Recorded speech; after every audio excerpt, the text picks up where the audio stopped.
réalité, il y a quelqu'un qui peut... Ça veut dire que des dizaines de milliers de Français qui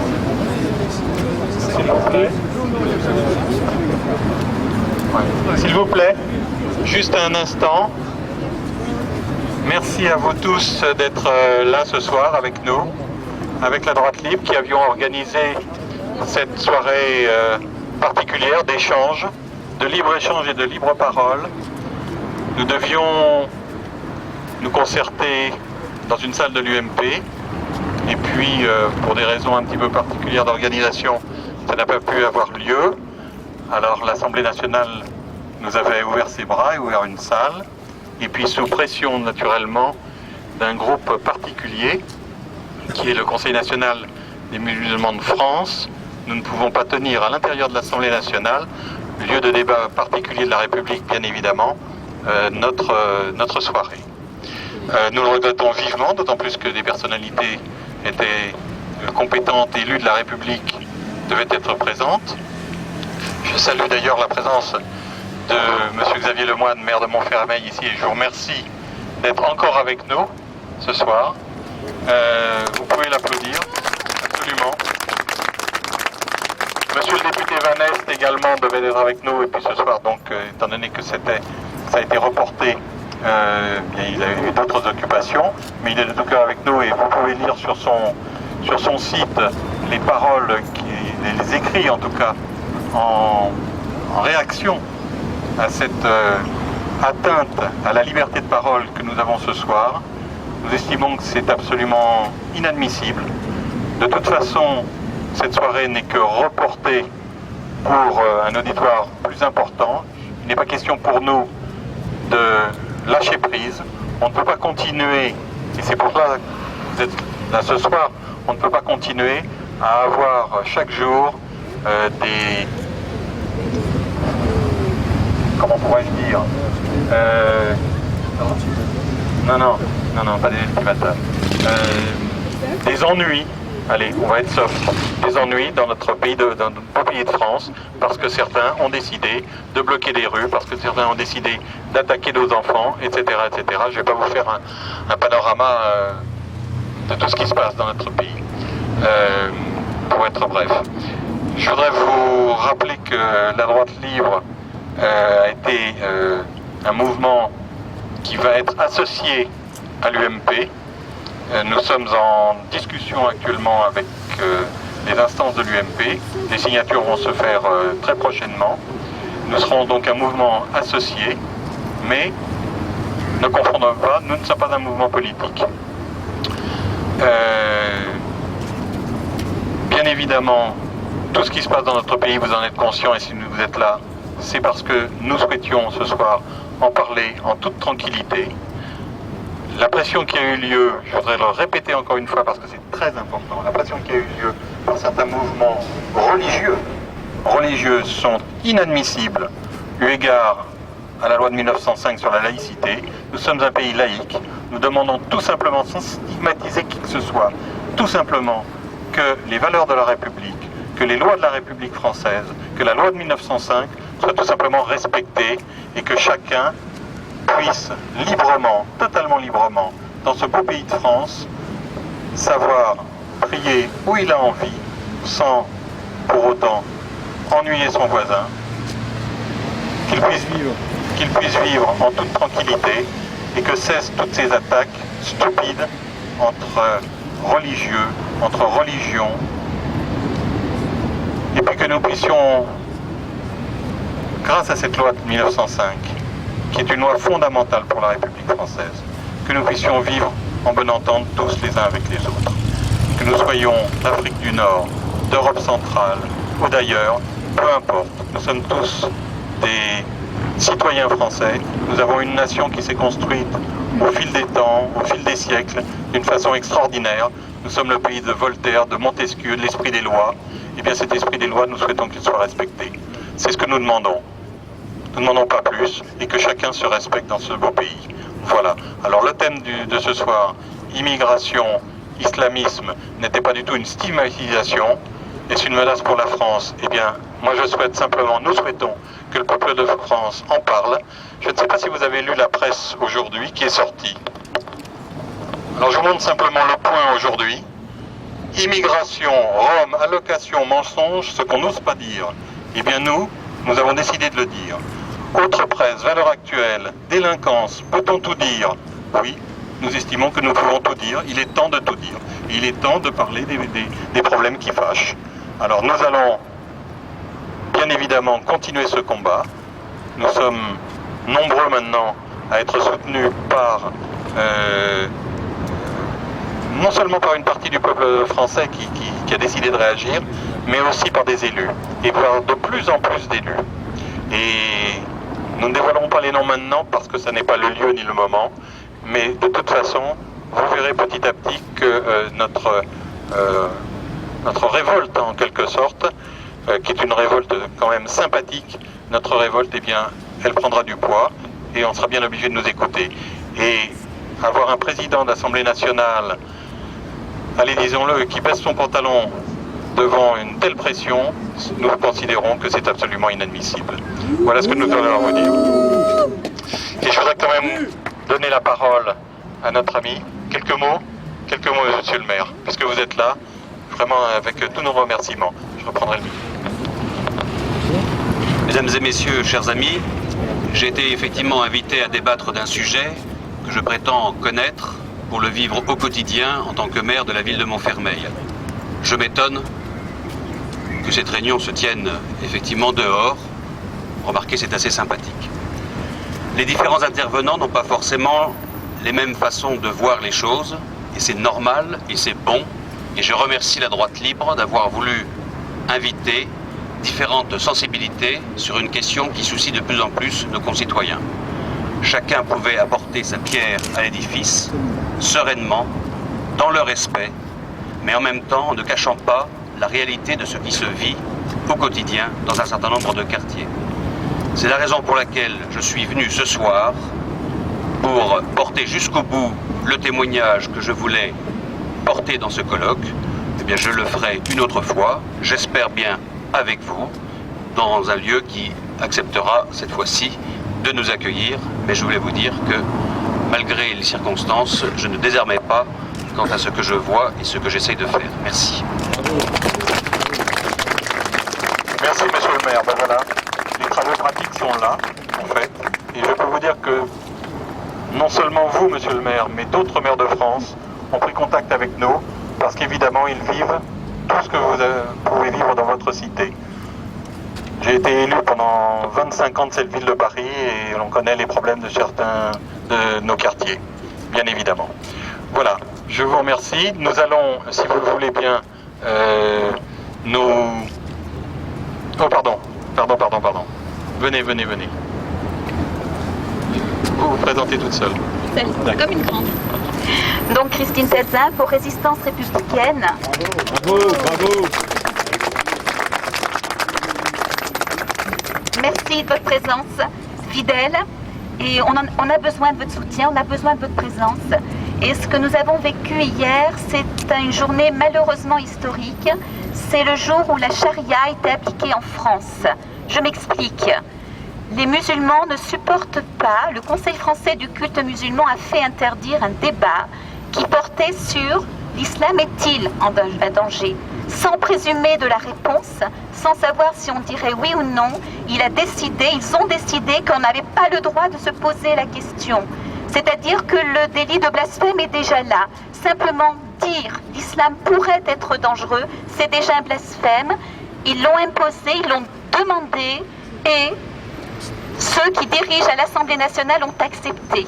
C'est déjà la charia et c'est scandaleux, c'est inacceptable.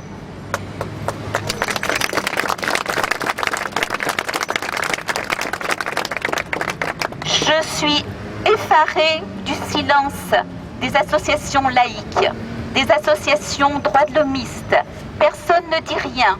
Si hier, un évêque de France avait dit « Nous ne voulons que le débat sur l'avortement soit interdit » et qu'il était accepté, qu'est-ce qui serait passé? Il y aurait une levée de boucliers monstrueuse sur tous les médias, sur toute la gauche, on aurait des manifestations, on aurait ici le parvis rempli. Rien, silence absolu. Quand l'islam demande, l'islam a raison. Et on se couche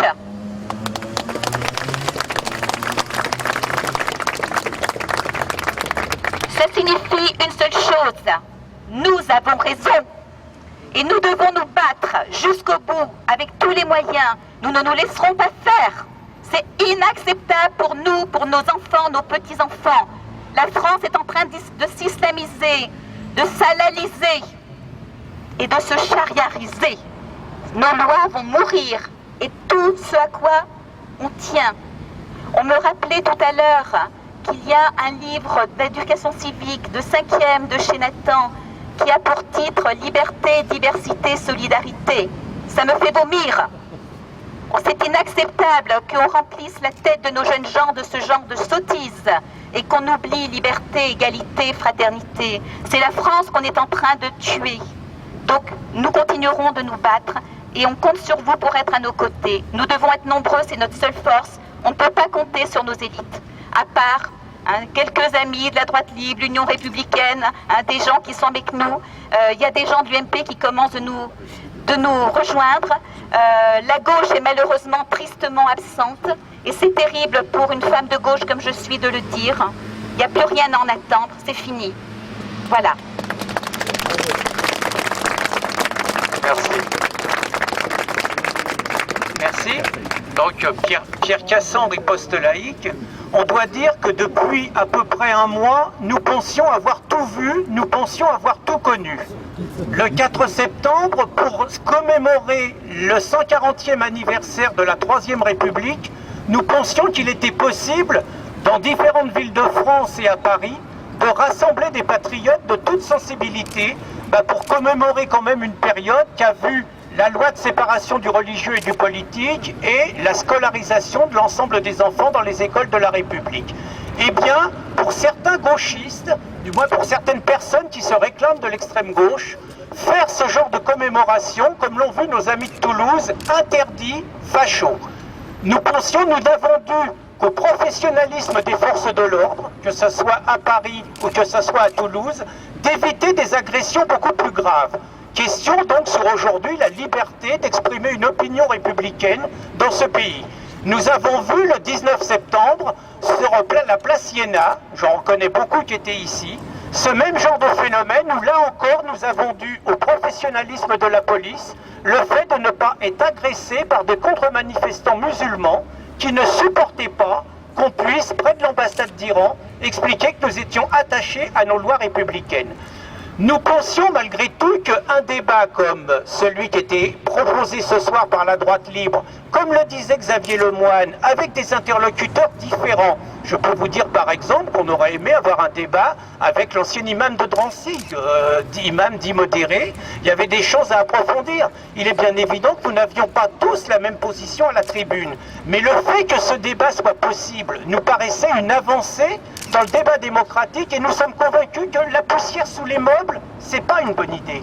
On s'est rendu compte dans les années 2000, sur des problèmes comme l'insécurité, on a abandonné à une seule famille politique le monopole de ce thème sur l'insécurité. Je rappellerai ce qui s'est passé le 21 avril 2002. Donc nous pensions que les leçons de l'histoire avaient été tirées. Nous avons vu que la direction de l'UMP a cédé simplement à la pression du journal Le Monde. La direction de l'UMP qui cède à la pression du bobo du monde, nous ne sommes pas convaincus que c'est comme ça que l'UMP va renforcer son électorat, mais c'est le problème de l'UMP.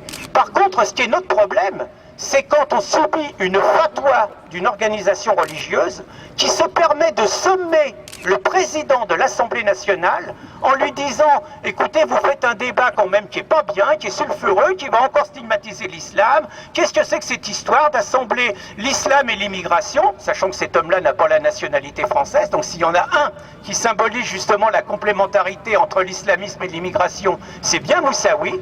Donc Moussaoui se permet d'interpeller le président de l'Assemblée nationale en lui disant « Nous vous demandons d'annuler ça ». Et le président de l'Assemblée nationale obtempère. Et on est dans le pays, de la séparation du religieux et du politique. Et on est dans le pays de Voltaire. Mais enfin, où allons-nous? Mais nous sommes obligés de dire, ils ont beau multiplier ces intimidations, les gauchistes, les islamistes, les capitulations de certains, ça se traduit par quoi? Ils ne font que renforcer notre détermination. Est-ce qu'ils croient réellement qu'ils vont nous empêcher de mener le combat que nous avons commencé à mener? Est-ce qu'ils croient réellement qu'ils vont nous empêcher de rassembler des composantes politiques très différentes? Xavier Lemoyne est là ce soir, Christine Tazin n'est pas forcément des mêmes origines politiques, et pourtant tous ensemble, nous sommes attachés à une notion de la France. Nous sommes attachés à une notion de la République. Nous sommes attachés à la laïcité. Nous sommes attachés à l'égalité de l'homme et de la femme. Nous sommes attachés à la liberté de conscience. Nous sommes attachés à la séparation du religieux et du politique. Nous sommes attachés à l'esprit de Voltaire. Et ça, en France, quoi qu'ils en disent, quoi qu'ils essayent comme méthode d'intimidation, c'est un point de vue majoritaire dans ce pays. Donc plus ils empêcheront cette expression que l'islam aujourd'hui menace, parce que c'est l'offensive islamiste aujourd'hui qui menace nos valeurs fondamentales, plus ils empêcheront cette expression, plus ils souderont quelque part le rassemblement le plus large possible qui est en train de se faire, que nous allons continuer à construire. Et c'est bien évident, comme le disait le représentant de la droite libre, que nous ne nous laisserons pas intimider, que ce débat devra avoir lieu, parce que c'est légitime qu'on puisse discuter de sujets essentiels pour l'avenir de notre pays, pour l'avenir de notre modèle, pour l'avenir de notre civilisation, et les censeurs ne nous empêcheront pas de le tenir. Donc ce soir, eh bien, ils vont permettre, grâce à leur intransigeance, qu'on continue à se connaître. C'est-à-dire qu'on va se retrouver dans un endroit, vous en avez entendu parler, donc on va continuer parce qu'on n'est quand même pas venu là pour se dire au revoir à 8h du soir. Donc on va en profiter pour mieux se connaître, on va en profiter pour mieux parler, et quelque part, grâce à eux, on va contribuer à améliorer, à renforcer encore la résistance. On vous remercie. Je vais terminer en quelques mots si vous voulez bien. D'abord, on peut remercier le député Van Est par les mots qu'il a mis sur son site. Je vous demande d'aller, en rentrant chez vous, voir ce site. Il est tout à fait avec nous et il est de tout cœur avec nous. Malheureusement, là, il est un petit peu coincé. Et d'autre part, donc, je vous donne rendez-vous pour continuer ces propos, si vous le voulez bien, dans un café qui s'appelle François Copé, qui se trouve au métro du Roc, devant le métro du Roc, au 1 boulevard du Montparnasse, c'est pas très loin d'ici. Je ne sais pas comment... le métro est direct, je crois, voilà. Aux Invalides, voilà. Nous nous retrouvons, si vous le voulez bien, il y a une grande salle qui est réservée, une grande table, et on se voit tous là-bas et on continue notre débat tous ensemble. Parce que vous êtes la France, et la France a le droit de s'exprimer.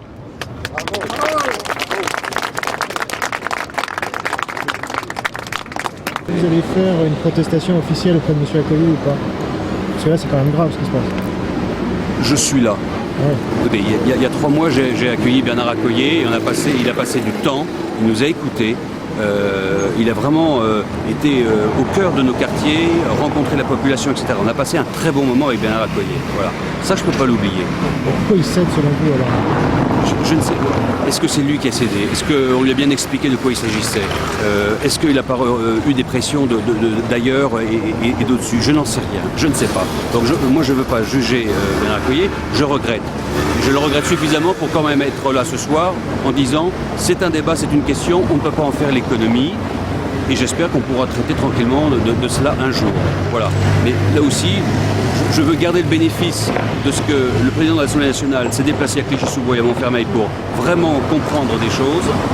Là, il y a un truc politique qui heurte un peu, j'en conviens. Je viens tout simplement lui dire, ce débat, il faudra qu'on l'ait. J'espère qu'on l'aura. Mais c'est pas dans l'invective, c'est pas dans le jugement que l'on arrivera à faire évoluer les positions. Au contraire, on va braquer les gens. Et je pars du principe que ces questions sont suffisamment graves pour que, passer l'agacement, l'énervement, l'incompréhension, la déception, qui sont légitimes, on essaye à chaque fois de positiver, de reconstruire, parce que de toute manière, il faudra ensemble construire, parce que en face, c'est pas rien. C'est bafouer l'égalité homme-femme. Et pour moi, ne pas respecter l'ordre public, c'est ne pas accepter la liberté de conscience. Ça, c'est pas négociable. Voilà. Et donc, on peut permettre à ce que le sentiment religieux des femmes et des hommes puisse s'exprimer dès lors qu'ils n'attaquent pas l'ordre public auquel on peut. Voilà. Donc, je crois qu'en toute chose, il faut essayer d'aller au fond des questions, de se garder des slogans et surtout sur la forme d'être irréprochable, parce que véritablement les questions qui nous sont posées, elles sont immédiates, elles ne sont pas pour dans 20 ans, elles sont pour aujourd'hui, et que nous avons tout intérêt à agréger, je dirais, un maximum de personnes qui ne soient pas, effarouchées entre guillemets par... c'est tout. En toute simplicité, et je vous remercie encore de votre attention.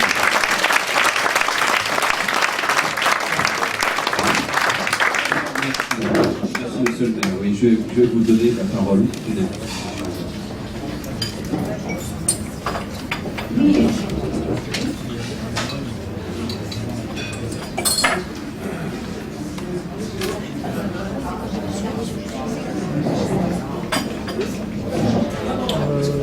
Oui, je voulais juste une petite mise au point par rapport à ce que Xavier Lemoine vient de dire, à savoir qu'à Riposte Laïque, on n'est pas du tout contre la liberté de culte, on n'est pas des athées militants, on est pour la liberté de croyance, la liberté de culte.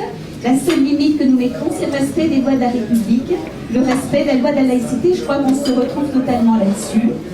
Si nous nous battons, c'est justement parce que nous voyons les voiles se multiplier, que les voiles, c'est exactement le contraire du principe d'égalité qui est dans notre Constitution et auquel on tient. Parce qu'une femme voilée, c'est une femme marquée comme inférieure, marquée comme n'appartenant qu'à un musulman, promise qu'à un seul musulman, et celui qui la veut doit se convertir. Et pour nous, c'est une atteinte à la liberté de choix. Donc ça, c'est quelque chose de fondamental. La femme voilée, c'est aussi celle qui dit que tout homme, tout mâle, est un animal en rute, prêt à lui sauter dessus et qui fait qu'elle est obligée de cacher ses affaires. C'est un scandale. C'est vraiment un retour à la barbarie pour nous. Ça ne nous empêche pas d'accepter que les gens croient en Allah s'ils en ont envie, ou n'y croient pas s'ils en ont envie.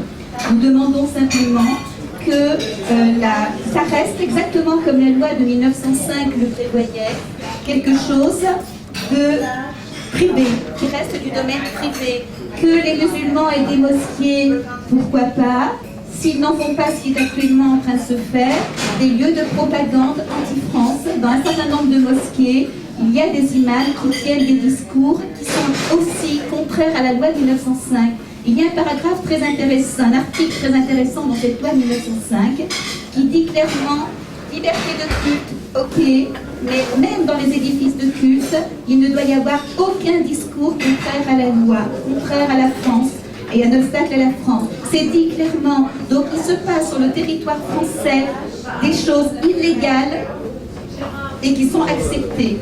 Et nous, on pose des questions dans un débat qu'on n'accepte pas. Il y a des choses invraisemblables et qui sont gravissimes. Donc, c'est pourquoi nous, on a comme idée de dire, on demande un moratoire sur la construction des mosquées. Parce qu'on ne peut pas continuer à construire des édifices où on fait de l'endoctrinement anti-France. Il faut que ce soit encadré. Et il faut effectivement qu'on sache qui enseigne, qui va là. Et les mosquées ne sont pas des lieux de culte, ce sont des lieux de vie, ce sont des lieux où on enseigne, ce sont des lieux où on enseigne le Coran, où les enfants apprennent par cœur, qui comprennent, qui ne comprennent pas, et où on enseigne à obéir. On a quand même énormément de témoignages de gens qui nous disent, ben voilà, dans mon quartier, dans ma ville, il y avait un certain nombre de musulmans qui étaient plus ou moins intégrés, voire assimilés, ça se passait très bien. Depuis qu'il y a une mosquée, depuis que les barbus sont arrivés, les femmes sont voilées, il y a un retour au communautarisme, il y a une mise à l'écart, on nous salue moins, les femmes ne vont plus au cours d'alphabétisation, il se passe des choses ici et c'est lié à la mosquée. On ne peut pas continuer à dire qu'on se bat pour la liberté de culte et accepter ça, qui est un repli et qui est effectivement l'éclatement de toute la société française. Voilà, bon, c'était, je ne sais plus dans tout ce que vous avez dit, il y avait pas mal de choses qui m'ont fait un petit peu, qui m'ont titillé, mais simplement on est vraiment sur ce côté liberté, mais une loi française. Et c'est pourquoi notre demande, c'est au début, on l'avait fait pour le 4 septembre, on demande simplement que la charia soit expurgée des textes qui sont incompatibles avec les lois françaises. On demande aux musulmans de faire ce que les juifs ont fait sous Napoléon. On accepte que vous soyez là si vous expurgez. Leur gros problème, c'est que le Coran est incréé. C'est-à-dire qu'il n'est pas touchable pour eux puisqu'il est venu de Dieu et que ce qui vient de Dieu, on ne touche pas. Tant qu'ils n'accepteront pas cette modification, pour moi, il n'y a pas de place pour l'islam en France. Je vais très loin. C'est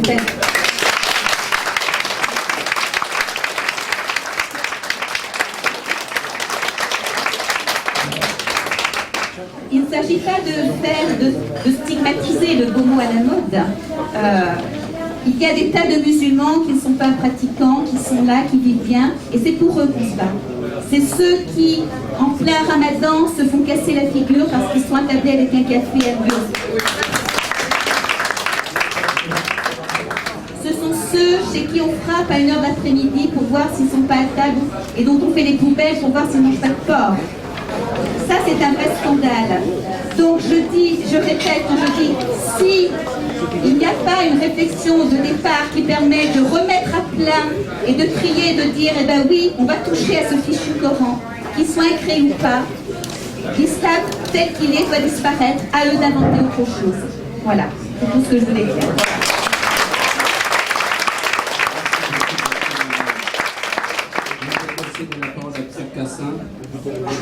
Je vous passerai la parole, monsieur, mais j'ai une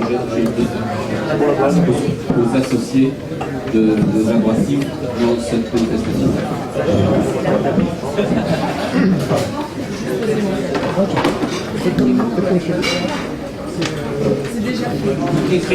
Christine a dit beaucoup de choses. Moi, ce sur quoi je voulais insister, c'était quand même depuis quelques mois l'importance du regroupement qui est en train de se constituer, un regroupement qui n'était pas envisageable il y a encore une année, avec des personnes qui ont une histoire, une culture politique, des origines totalement différentes.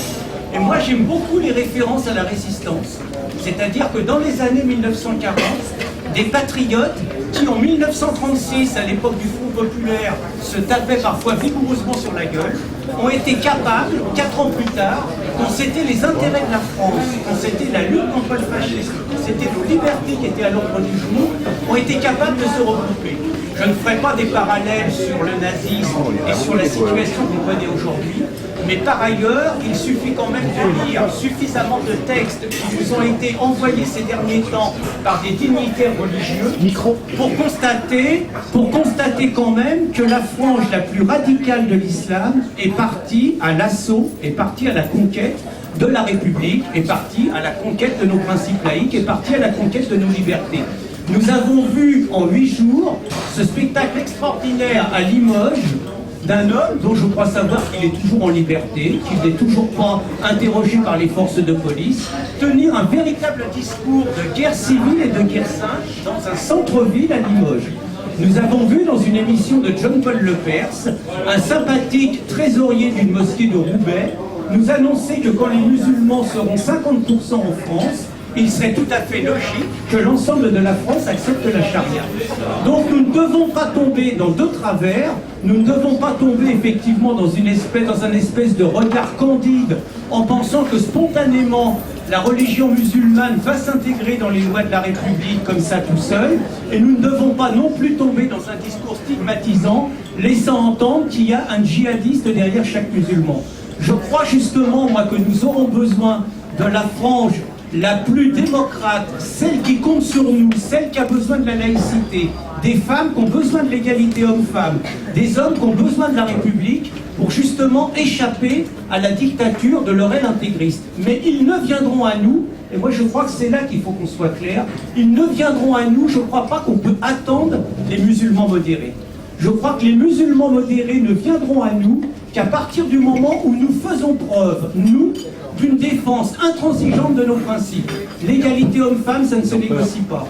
La séparation du religieux et du politique, ça ne se négocie pas. La construction des mosquées, ça ne se négocie pas, il n'y a pas d'argent public, et on regarde quand même, quand il y a un endoctrinement des gamins, on a le droit d'intervenir. La liberté de conscience, ça ne se négocie pas. La laïcité, ça ne se négocie pas. Je crois que c'est à partir du moment où les élites de ce pays feront preuve de détermination vis-à-vis des islamistes et cesseront de se coucher, comme ça a été le cas ce soir, comme c'est le cas depuis 24 heures, qu'on sera entraîné et qu'on saura donner confiance, comme le dit d'ailleurs la remarquable Malika Sorel, qu'on saura donner confiance aux valeurs de la République et qu'on permettra une intégration que la majorité d'entre eux souhaitent.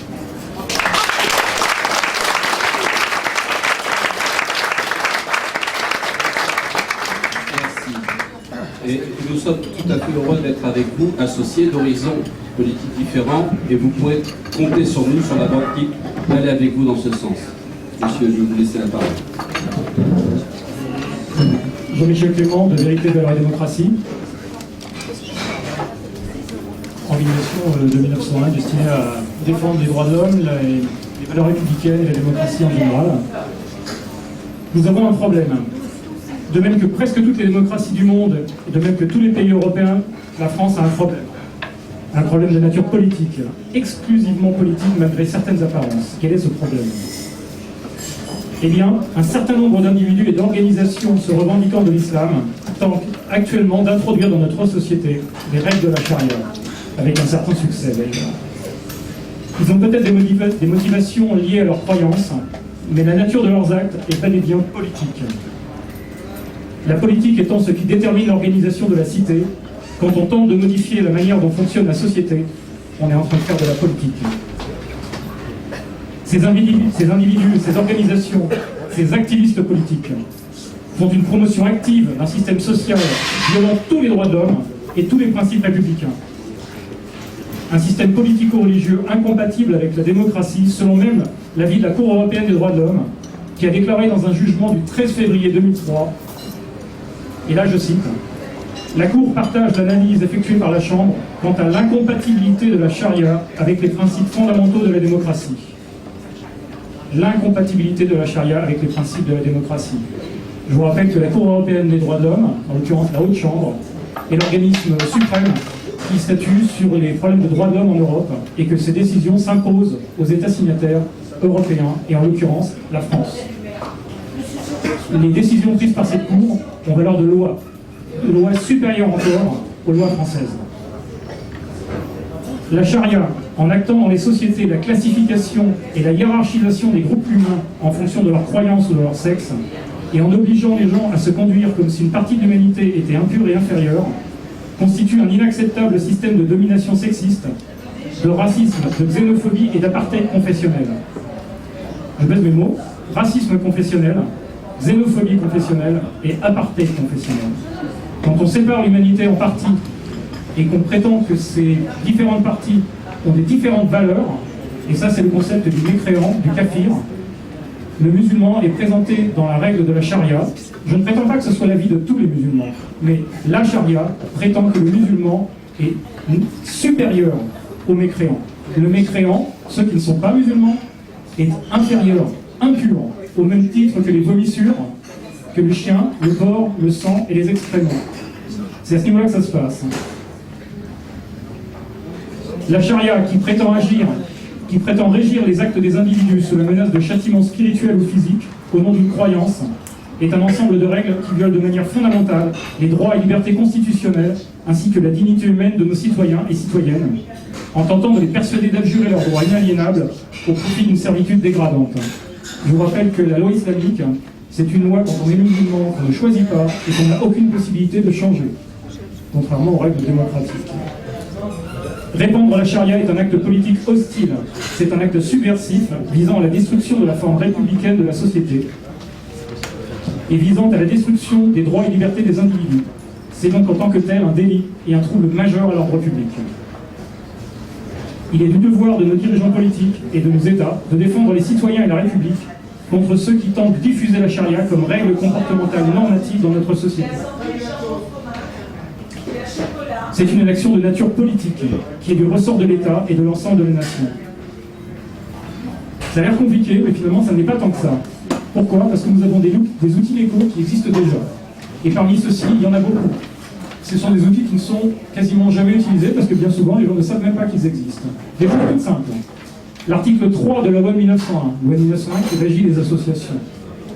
Toute association fondée sur une cause ou en vue d'un objet illicite, contraire aux lois, aux bonnes mœurs, ou qui aurait pour but de porter atteinte à l'intégrité du territoire national et à la forme républicaine du gouvernement, est nulle et de nul effet. Ce qui veut dire que toute organisation qui fait la promotion de la charia en France, normalement, devrait être dissoute. Article 26, dont parlait tout à l'heure Christine. Article 26 de la loi de 1905, qui régit la laïcité en France. Il est interdit de tenir des réunions politiques dans les locaux servant habituellement à l'exercice d'un culte. La charia, c'est la partie politique de l'islam. Les personnes qui font la promotion de la charia dans une mosquée font une réunion d'ordre politique. C'est interdit par la loi de 1905. Toute organisation musulmane qui fait la promotion de la charia sort du cadre de la loi de 1905 et ne peut donc légitimement réclamer en aucun cas les bénéfices de cette loi pour construire un lieu soi-disant destiné à la pratique d'un culte. De nombreux autres textes issus de nos textes et des textes européens existent et peuvent dès aujourd'hui être employés de manière parfaitement légale et justifiée pour contrer l'action des activistes déguisés en religieux. Faut-il encore que la classe politique ait le courage de faire son devoir, en l'occurrence, de faire un audit des valeurs politiques contenues dans la doctrine des organisations musulmanes, ce qui paraît logique et ce qui évite les amalgames. Il y a des organisations parfaitement, je dirais, innocentes et qui ne mettent pas en cause les institutions républicaines.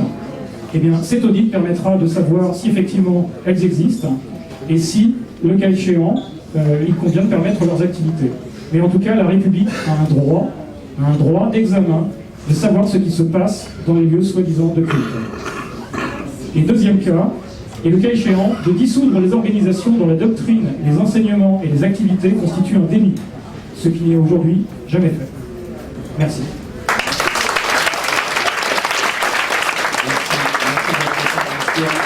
Vous donnez raison en tant qu'enseignant en droit public que l'État est en infraction et que ce soir nous avons vraiment assisté à un déni de démocratie de la part d'un des troisième, quatrième personnages de notre République, de l'État.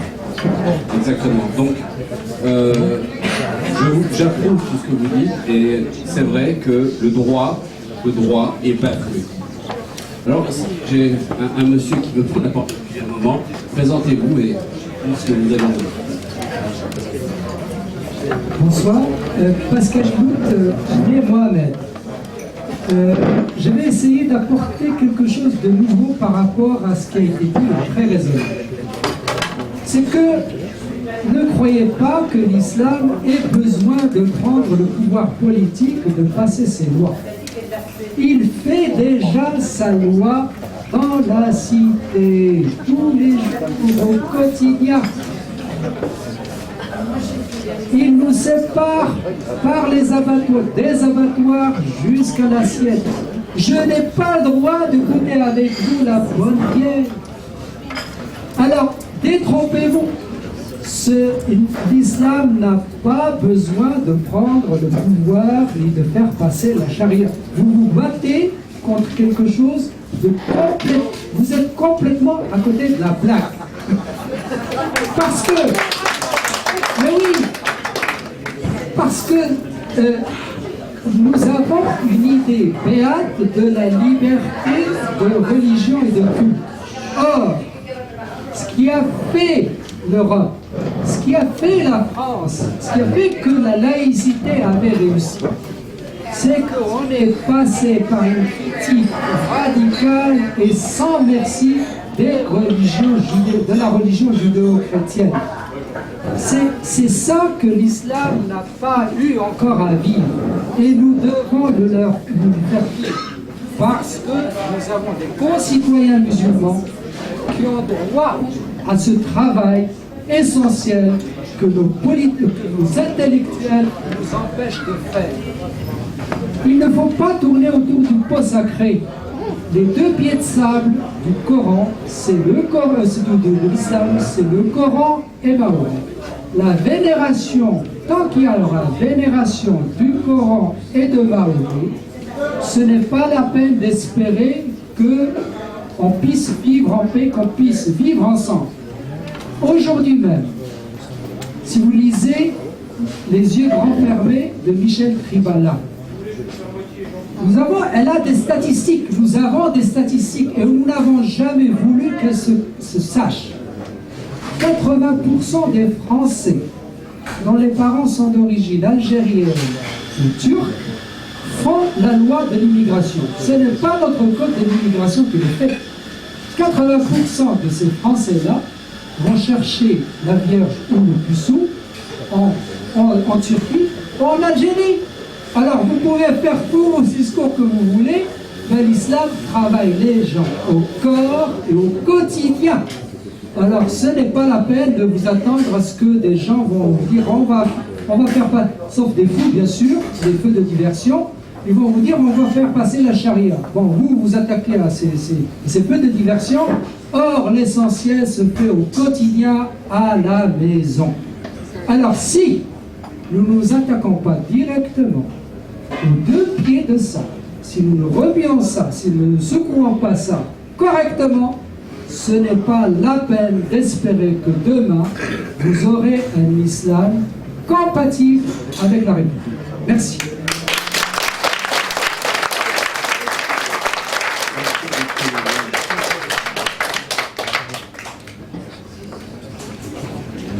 Oui, j'aimerais céder la parole au porte-parole de l'autonomie de la Kabylie. Je ne sais pas où il est, mais voilà, j'aimerais vous céder le micro.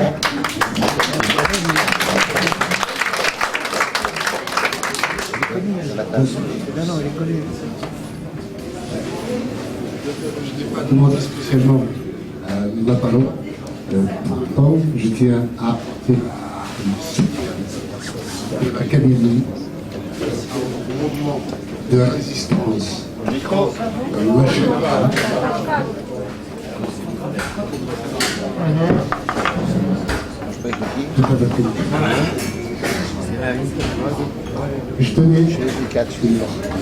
Je ne tenais pas à prendre la parole, mais je tenais à vous saluer et à apporter le soutien de la Kabylie au mouvement de résistance que vous êtes.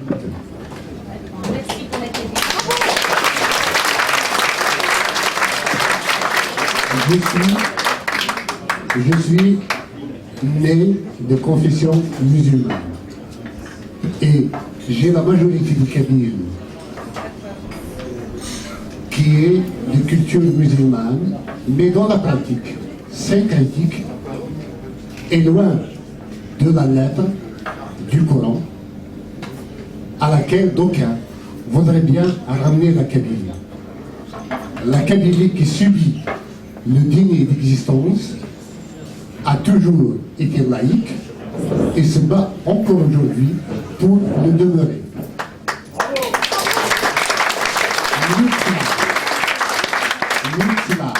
Parce que nous avons vécu le terrorisme islamiste et pas que physiquement, nous l'avons vécu auparavant sur le plan de la contrainte morale. Nous n'avons jamais cédé à cela. Et voilà que les Kabyles qui n'en pouvaient plus se mettent à s'évangéliser. Et pour contrer ce mouvement d'évangélisation, dont je ne fais pas partie, il y a des lois qui ont été édictées en Algérie pour interdire de changer de religion ou de porter la Bible sur soi. C'est considéré comme étant du prosélytisme, contrairement aux haut-parleurs qui diffusent sur les villes et les villages chaque jour. Nous en sommes à une époque d'inquisition où on veut montrer, stigmatiser la Kabylie en envoyant des policiers. On sait que les Kabyles ne font pas beaucoup Ramadan. On envoie des policiers jusque dans les maisons pour en extraire des hommes qui mangent le Ramadan pour les traduire devant la justice. Il y a déjà eu 2 procès et le troisième va avoir lieu le 8 novembre prochain. Si vous ne voulez pas que la France, un jour, on arrive à traduire des chrétiens en justice pour avoir été faire la messe, pour avoir été à la messe ou faire une confession, vous avez intérêt à vous battre. Nous sommes là avec vous, nous sommes pour la laïcité, nous ne refusons à personne de croire ou de se convertir. Vive la laïcité, vive la liberté de culte, vive la liberté de conscience. Vive la...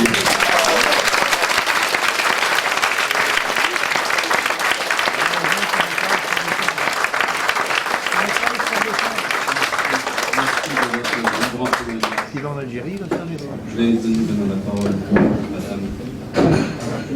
Je m'appelle Lise Aguilar, je suis née au Maroc, je suis petite fille du grand rabbin d'Agadir. Dans les années 50, mon grand-père revenait une fois par trimestre à la maison. Il avait payé la dîme, parce que nous étions des dhimmis, nous les juifs, et il allait payer la dîme au pacha. Et quand il payait la dîme, c'est-à-dire qu'il apportait l'argent de la communauté, on lui donnait une gifle. Et quelquefois, il revenait à la maison en disant « Mais non, ma chérie, ça m'a pas fait mal ». Ils disaient ça à leur fille « Mais non, ah mais là, cette fois-ci, ça m'a fait mal ». Pourquoi cela? Parce qu'il est écrit dans le Coran que les dhimmis doivent payer la dîme en toute humiliation.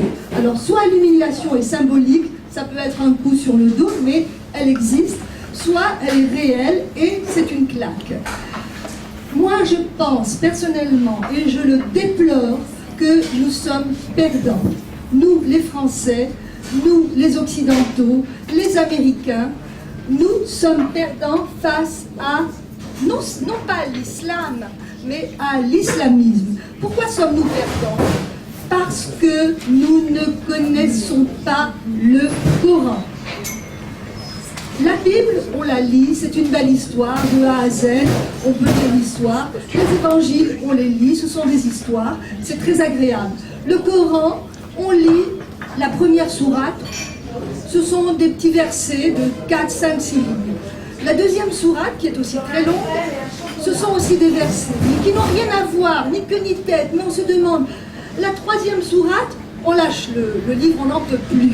On ne sait pas ce que c'est que le Coran. Or, dans le Coran, il y a deux Corans, mais qui ont été mélangés. C'est ça la force du Coran. Il y a le Coran de Médine, qui est un Coran assez tolérant, le Coran de la Mecque, merci Alexandre, qui est le Coran tolérant, et le Coran de Médine, une fois que Mohammed est revenu de la Mecque, il était le chef, et là, le Coran de Médine est absolument incompatible avec les lois de notre République et de tous les pays occidentaux. Donc, première chose à faire, c'est d'essayer de savoir lire le Coran. Personnellement, je suis en train de faire une classification du Coran, les versets positifs, les versets cruels, où il est écrit qu'il faut tuer les juifs, qu'il faut tuer les chrétiens, qu'il faut tuer les idolâtres. Les idolâtres sont des athées.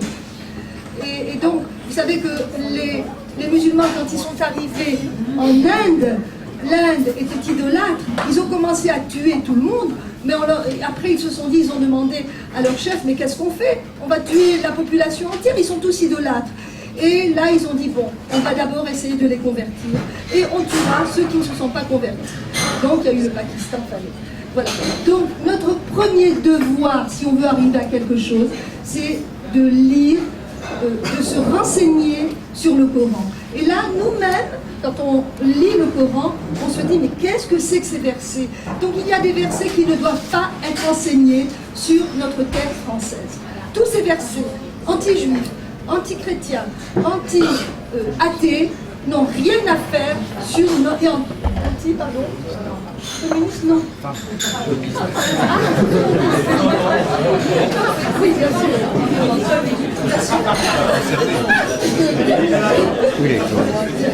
Voilà, et donc, si on commence par là, on travaillera intelligemment, et là, on arrivera. Voilà.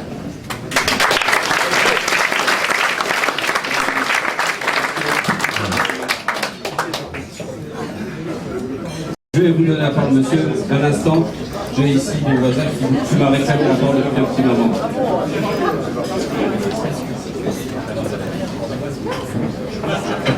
Meyer Sabah. Je pense qu'il faut être quand même très prudent.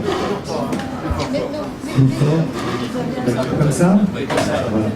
Vous m'entendez tous? Oui. Bon. Il faut être assez prudent. Il faut essayer, bien sûr, en observant en superficialité pas mal de phénomènes qui sont vraiment très pesants, très lourds, mais il faut quand même essayer de réfléchir au-delà et de savoir quelles sont les causes de ce problème-là. Au départ, si vous voulez, en tant qu'observateur, évidemment, une minorité agissante crée des problèmes que tous les citoyens français et européens, de la Norvège en passant par la Suède, en Allemagne, en Espagne, en Italie, en France, voient de leurs propres yeux. On peut les lister, ils sont très nombreux. c'est pas seulement 45 000 voitures qui brûlent en quelques jours, c'est pas seulement le voile et la symbolique du voile. La femme qui est impure en islam, c'est pas seulement la burqa, c'est pas seulement l'excision, c'est pas seulement les banlieues avec la criminalité, la délinquance, ou aujourd'hui avec l'Albanie, la Bosnie, ça n'est plus 100 grammes ou 1 kilo de drogue comme il y a 30 ans. C'est des tonnes de drogue que l'on fait passer par les pays musulmans qui n'ont pas été arrêtés cette fois-ci par la Serbie comme ils l'ont été pendant des centaines d'années. Mais aujourd'hui, ça n'est pas seulement ce que je viens de vous citer, qui n'est même pas le millième de ce qui vous attend. Car il y a 12 000 hadiths qui vont à l'encontre des lois républicaines. Donc les hadiths, c'est l'interprétation du Coran avec toute la façon de vivre du musulman qui est régie par les hadiths et par les lois de la charia. Donc ce qui nous attend, c'est 1000 fois ce que vous avez observé dans les rues et que les rappeurs, en toute liberté, peuvent vous balancer à la figure. Nique ta mère, NTM.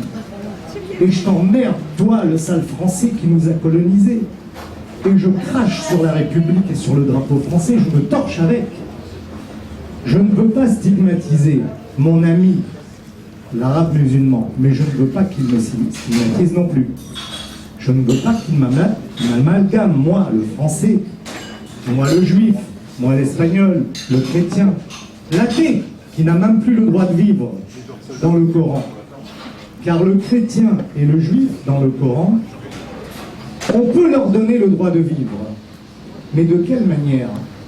Savez-vous ce qu'a été le statut du juif et du chrétien en terre d'islam? Alors moi je dis une chose, je pense que il y a une façon superficielle de voir le problème et une façon profonde de voir le problème. L'athée n'a pas le droit de vivre, le juif et le chrétien ont le droit de vivre, mais en tant qu'esclave, en tant que dhimmi, il doit payer le tribut. Et c'est pour ça que les armées de Mahomet ont été très très très vite. Pourquoi? Parce que lorsqu'ils envahissaient, lorsque cette invasion qui a démarré d'une ville, ils ont pris la péninsule arabique, et ensuite ils ont conquis tout le Moyen-Orient, tout le Maghreb, ils ont essaimé tout autour de la Russie jusqu'à Jakarta. Donc c'est une religion qui est anti-occidentale, qui est conquérante, djihadiste, la guerre sainte, prosélyte, bien sûr. On doit islamiser la planète. Donc tout cela, c'est de la violence. Vous pouvez l'observer dans les manifestations d'une minorité très agissante, qui demain pourra devenir une majorité, puisque la Oumma, la communauté des croyants, ne dit rien. Elle ne s'organise pas en association pour dire « halte là, nous sommes français et fiers de l'être, nous avons choisi ce pays, nous ne sommes pas comme ceux qui brûlent les voitures, qui attaquent les pompiers, qui caillassent les autobus, qui tirent sur les flics, qui veulent imposer les lois de la charia, la femme qui est impure. » D'accord? L'excision et j'en passe. Il y en a 12 000, je vous dis. Donc, ça veut dire quoi? Ça veut dire qu'il faut réfléchir et se poser la question de savoir pourquoi nos hommes politiques ont la sourde oreille, composent. Ils n'ont pas tort de composer. Pourquoi? Parce que on doit être très prudent dans cette affaire. Je conduis une voiture. Vous vous souvenez du choc pétrolier lorsque le monde arabe a créé ce chantage immense? Si demain, tant qu'ils ont le pétrole, ils se sont réveillés à la lueur d'une démographie galopante. 1,3 milliard. Ils ont le pétrole. Demain, tout l'Occident est foutu. Parce qu'on n'a pas encore trouvé une énergie qui remplacera le pétrole. Même si le nucléaire avance, on est encore loin du compte. Donc, à partir de ce moment-là, il faut le savoir, nos élites sont obligées de composer. Donc, attention, effectivement, à la majorité, qui ne dit rien, malheureusement, parce qu'elle est conditionnée par les Écritures saintes. Elle est conditionnée depuis 1500 ans par une religion, je les critique tous, intolérante. Mais toutes les religions sont intolérantes, excusez-moi du peu. Avez-vous vu une religion qui est tolérante? J'ai rejeté en tant que juif le judaïsme. Je suis un admirateur de ce poète fabuleux, dont Brassens dit qu'il est son poète préféré, mais moi aussi. Jésus, c'est magnifique. Mais le créateur du christianisme, qui est Saül, de son nom juif, Paul, où voyez-vous, sur des centaines d'années d'inquisition, une religion extraordinaire? Mais seulement elle a fait son mea culpa, elle a fait son autocritique. D'accord? Aujourd'hui, elle a un visage humain. L'islam n'a pas un visage humain. Je ne dis pas l'islamisme. Intéressez-vous au Coran. Lisez le Coran. Lisez la violence du Coran. Vous allez voir ce que vous allez voir. Je vous en cite une ou deux de sourates. Tu ne seras pas l'ami des juifs et des chrétiens, car ils sont amis les uns des autres. Et Dieu ne sera pas le guide des pervers. Pire pour les athées. Ceux qui sont athées ici n'ont pas le droit de vivre.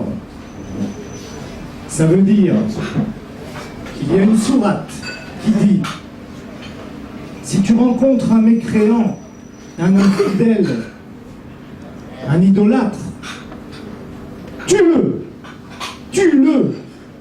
Ce n'est pas toi qui le tue, c'est Allah qui le tue. Mais attendez, on vit au 21e siècle. Toutes ces foutaises de religion sont, à mon avis, je pèse mes mots, mais c'est mon point de vue, un cancer du cerveau. Les écritures soi-disant saintes, enfin, vous le savez bien, il y a bien sûr quelque chose de supérieur à l'homme, c'est évident. Votre cœur, comme je le dis souvent à mes amis, ne bat pas par votre volonté. Ni la Terre qui tourne à une allure vertigineuse autour d'elle-même et autour du Soleil. Bien sûr, mais on ne sait pas. Il faudrait rester avec le « on ne sait pas ». Mais seulement voilà, on veut avoir une chapelle, on est fier, et si la religion catholique a fait son aggiornamento, la religion musulmane ne l'a pas encore fait. Donc il faut aider ces gens-là, il faut aider ces gens-là. Alors je ne suis pas un spécialiste, mais les philosophes, mais que font-ils? Les Bernard-Henri Lévy, les Finkielkraut, non mais que font-ils? Parce que c'est eux qui doivent guider,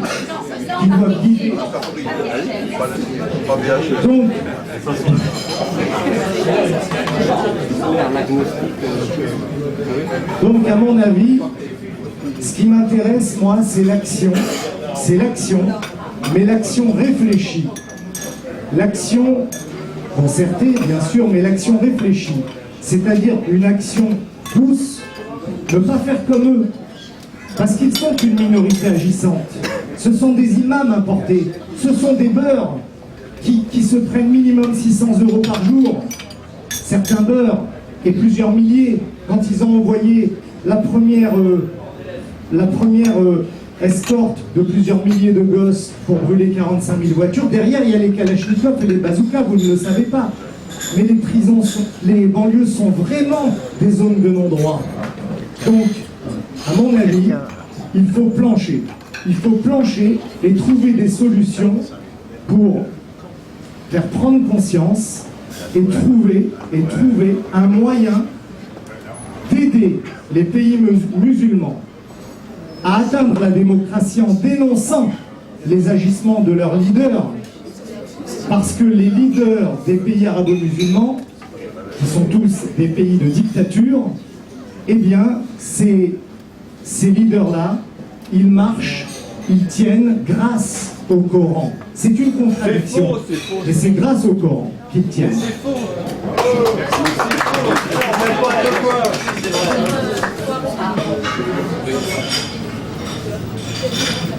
Exprime-toi. Mais je veux m'exprimer, voilà.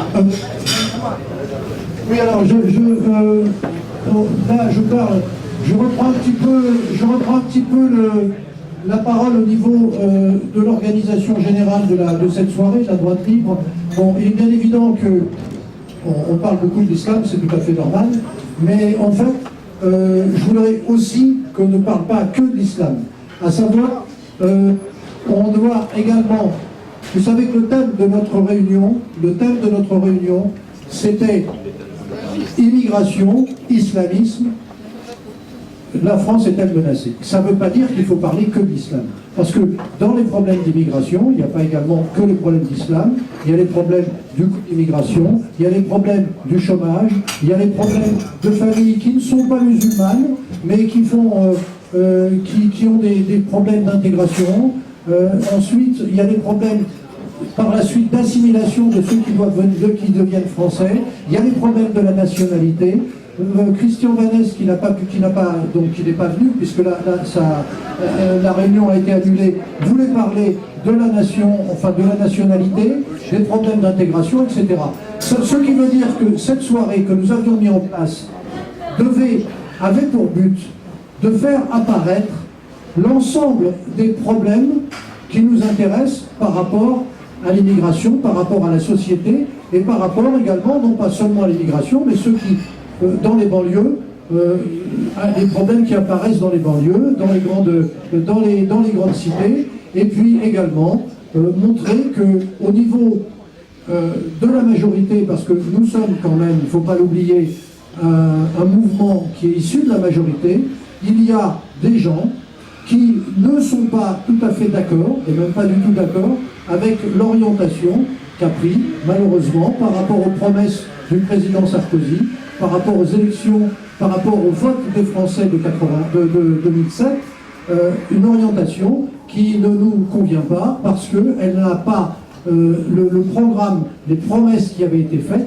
n'ont pas, selon nous, été réalisées. Et nous sommes des gens qui, au sein de cette majorité, voulons essayer de faire comprendre que le parti, l'UMP, je suis désolé pour l'ensemble des gens qui sont ici, nous représentons quand même un mouvement qui est au sein de l'UMP, et au sein de cette UMP, nous voulons essayer, premièrement, de faire revenir tous les gens qui en sont partis parce qu'ils ont été justement déçus de l'ensemble de l'attitude du gouvernement par rapport à beaucoup de promesses, et pas seulement les promesses sur la sécurité et l'immigration, il y en a d'autres, mais d'autre part, nous sommes également attachés parce que nous savons qu'au sein de l'UMP, il y a encore beaucoup d'élus qui, isolément, sont complètement de notre avis. Eh bien, ces élus, nous voulons qu'ils fassent ressentir à nouveau leur force au niveau de la direction pour qu'on reprenne une orientation qui, d'une part,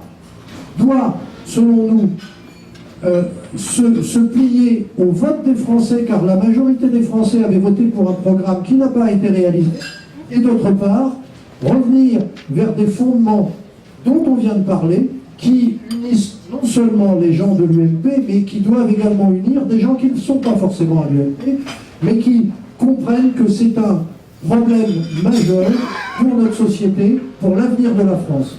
Et ça, c'est pour cela que nous nous sommes associés à certaines actions de riposte laïque et de résistance républicaine, parce que même si nous ne sommes pas des gens de gauche, nous sommes des libéraux.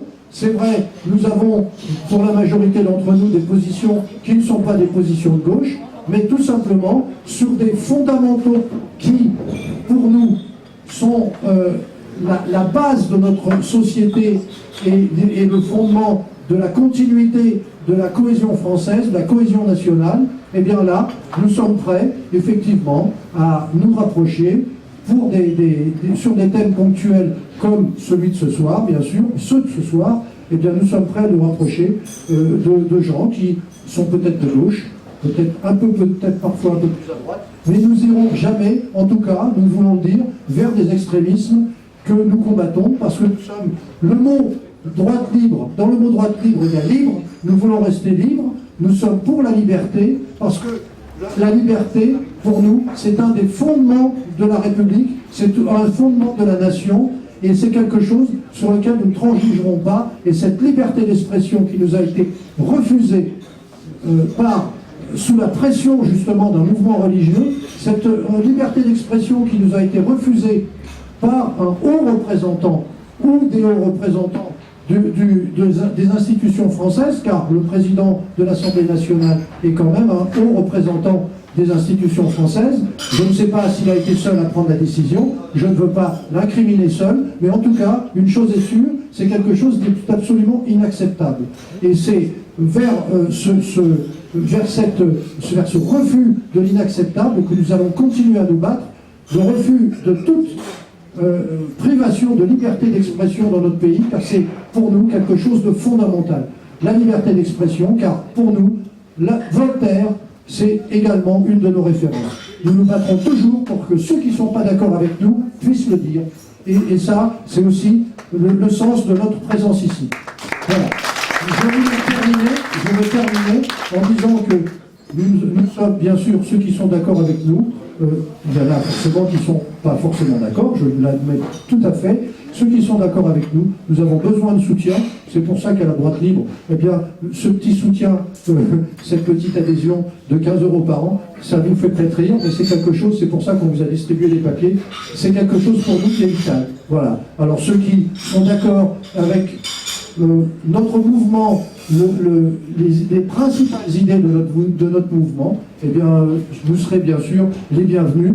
Et surtout, ce qui compte, c'est que nous continuions et que nous essayons d'aller encore plus loin vers la liberté et vers, je l'espère, une France qui sera privée de toutes ces menaces qui, pour l'instant, nous inquiètent tous. Voilà. Merci à tous.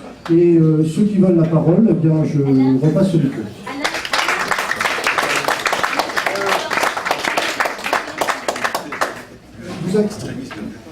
Je présente.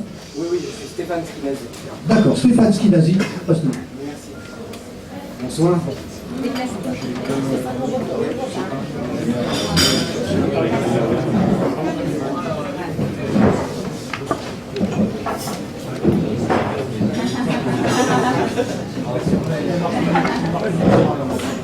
Vous m'entendez? Je m'appelle Stéphane Skinazi, je suis chef d'entreprise à Bordeaux. Et ce soir, j'ai une extinction de voix, donc excusez-moi. Je suis ici ce soir parce que je travaille avec Christine, avec Résistance Républicaine sur Bordeaux, mais aussi parce que je travaille avec Geert Wilders, qui est le président du Parti de la Liberté aux Pays-Bas.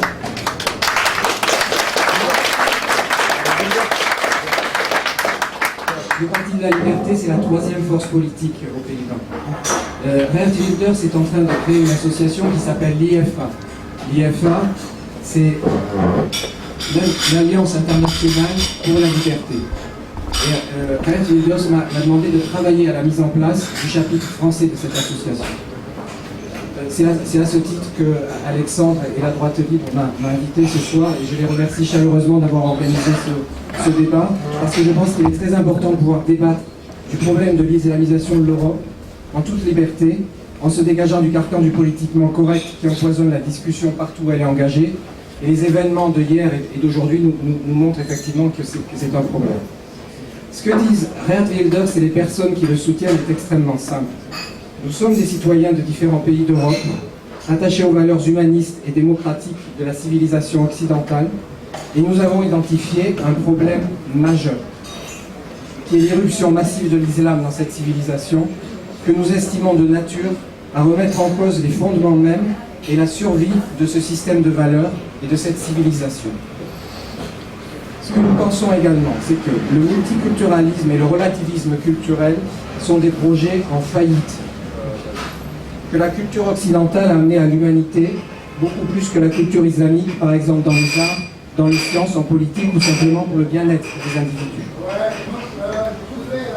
Vous aurez compris que ce discours ne passe pas. Il ne passe pas ni dans Libé ni dans le Figaro.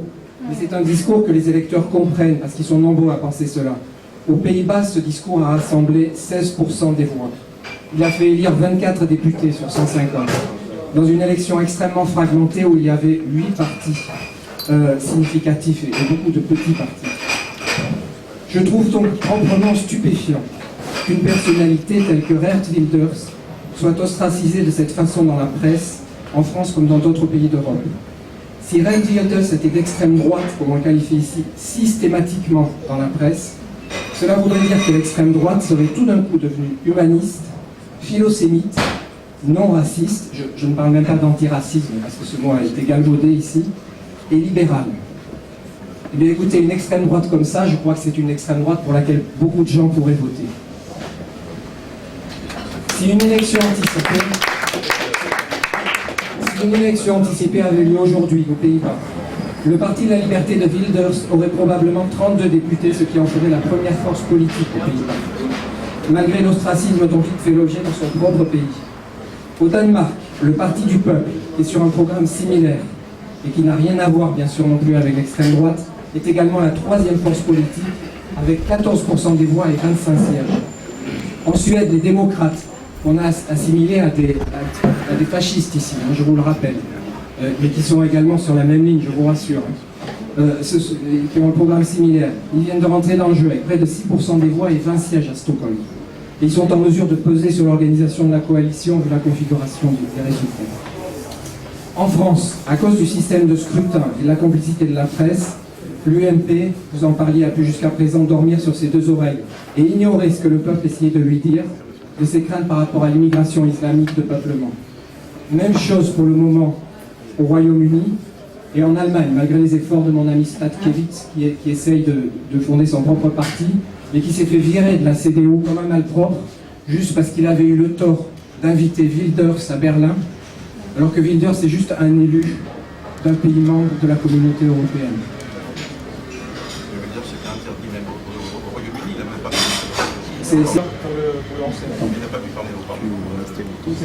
Il a parlé devant les lords, mais pas...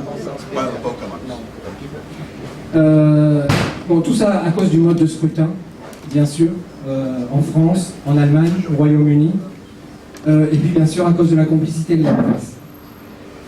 C'est pour cela que nous combattons également pour le rétablissement d'une réelle liberté d'expression en Europe, par exemple avec la Société internationale pour la liberté de la presse, parce que nous pensons que le déficit de démocratie qui a permis par exemple à la France d'adopter le dernier texte constitutionnel européen, alors que le peuple français l'avait clairement rejeté, procède de ce déficit d'expression. Nous pensons qu'il n'est pas normal que ce soit l'Europe qui nous dise ce que nous devons dire, ce que nous devons penser, ce que nous devons voter.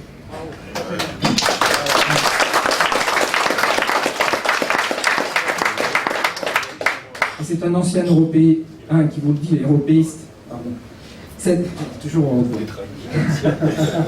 Cette Europe-là est une caricature de l'idéal des pères fondateurs qui nous avaient promis la paix et la sécurité.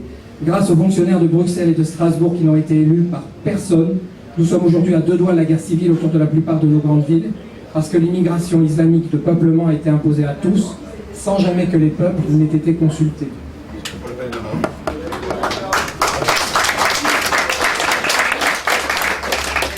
Ce que Geert Wilders demande aux Pays-Bas, et ce que, à mon avis, nous pourrions demander partout en Europe, c'est premièrement l'arrêt de l'immigration, au moins pendant un certain temps, en provenance des pays musulmans. Deuxièmement, que la supériorité concernant le progrès de l'humanité, de notre culture humaniste judéo-chrétienne, soit reconnue dans les constitutions respectives de nos pays. C'est très important. Troisièmement, que l'assimilation des immigrants soit rendue obligatoire par la loi. Quatrièmement, que les agissements liés à la charia, qui ne sont pas compatibles avec nos règles, soient criminalisés et punis. Il ne faut pas nécessairement légiférer pour cela, nous avons déjà des lois pour cela. Il suffit de les appliquer. Il suffit d'avoir des juges qui souhaitent les appliquer. Mesdames, messieurs, mes amis, ce que vous dit Geert Wilders ce soir, c'est il est minuit moins le quart, réveillons-nous. Merci.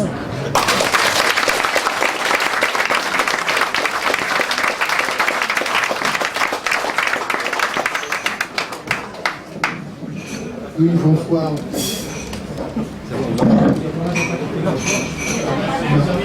Oui, bonsoir.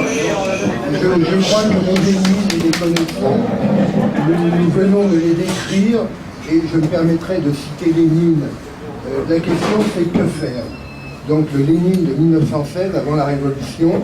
Donc que faire? Que faire de ce que nous ressentons les uns et les autres d'un mouvement populaire, national, patriotique, que l'on sent monter dans la population française.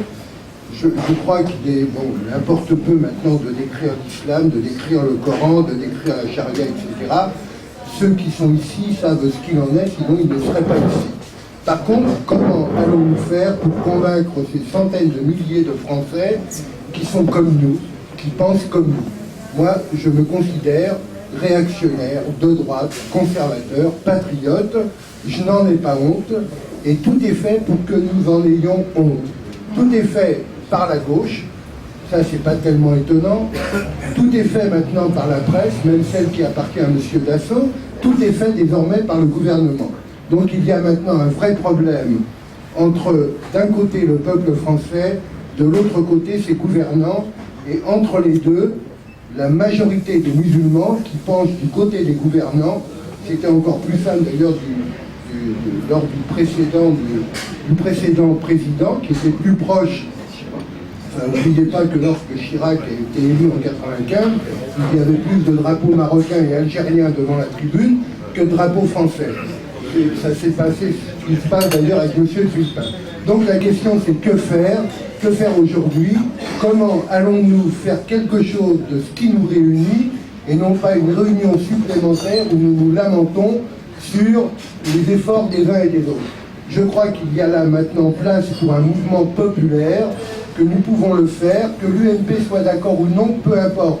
La question c'est qu'il y a à l'intérieur de l'UMP, c'est-à-dire à l'intérieur non pas d'une majorité, non pas d'un parti politique, mais à l'intérieur du peuple français, des gens qui en ont marre, qui veulent pouvoir faire quelque chose, qui veulent véritablement s'attacher à un mouvement qui ne sera pas là pour les promener, mais un mouvement qui est là pour leur dire comment nous pouvons faire quelque chose par rapport à ce que nous vivons.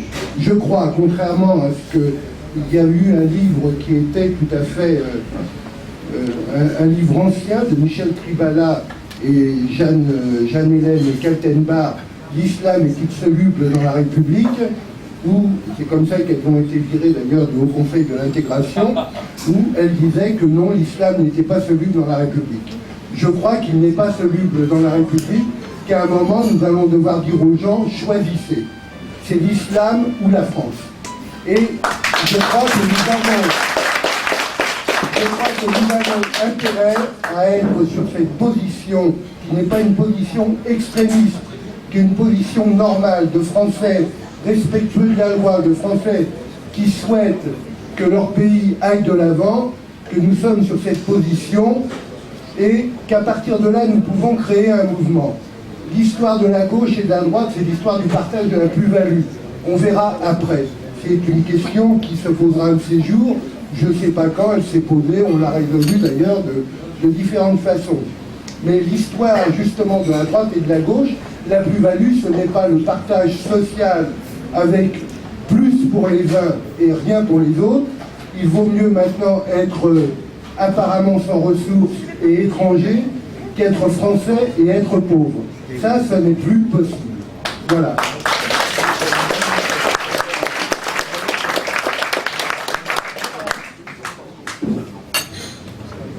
Bonsoir à tous. Je m'appelle Pierre Pujard. Bon, ça fait un moment que j'écoute un peu trop parler. J'ai deux choses qui me viennent à l'esprit. Ce discours-là, j'ai l'impression de l'entendre depuis 20 ans. J'ai bientôt 40 ans. Et j'ai commencé à entendre à peu près ce même genre de discours quand j'étais au lycée, quand je suis arrivé en fac. Et j'ai l'impression que pendant 20 ans, il y a eu sur place. À l'époque, il y avait un parti qui défendait à peu près les mêmes thèses de manière différente, qui est le Front National. Je précise tout de suite, il n'y a pas de dérive, je suis ni sympathisant ni électeur du Front National, mais ces thèmes-là ont été abordés, ont été fustigés, ont été dénoncés, et à l'époque, dès l'instant que l'on osait aborder les thèmes que nous abordons ce soir, nous étions, ou ils étaient plutôt, des fascistes, des extrémistes. Voilà. Moi, ce qui me surprend, c'est qu'en fin de compte, on se regarde le nombril depuis 20 ans et que ça n'a pas bougé. Ça, c'est ce qui m'est venu en vous écoutant. En fin de compte, je voulais intervenir pour autre chose. Je suis une personne issue des quartiers, mais j'ai fait le chemin inverse. À savoir, je suis issu du quartier ouest de Paris, des beaux quartiers, et il y a 3 ans, je suis venu m'installer au plein milieu de la Goutte d'Or, plus précisément du côté du quartier de Jean, dans le quartier Barbès. Là-bas, j'ai découvert 143 nationalités qui viennent de partout dans le monde, et essentiellement, évidemment, d'Afrique du sud au nord.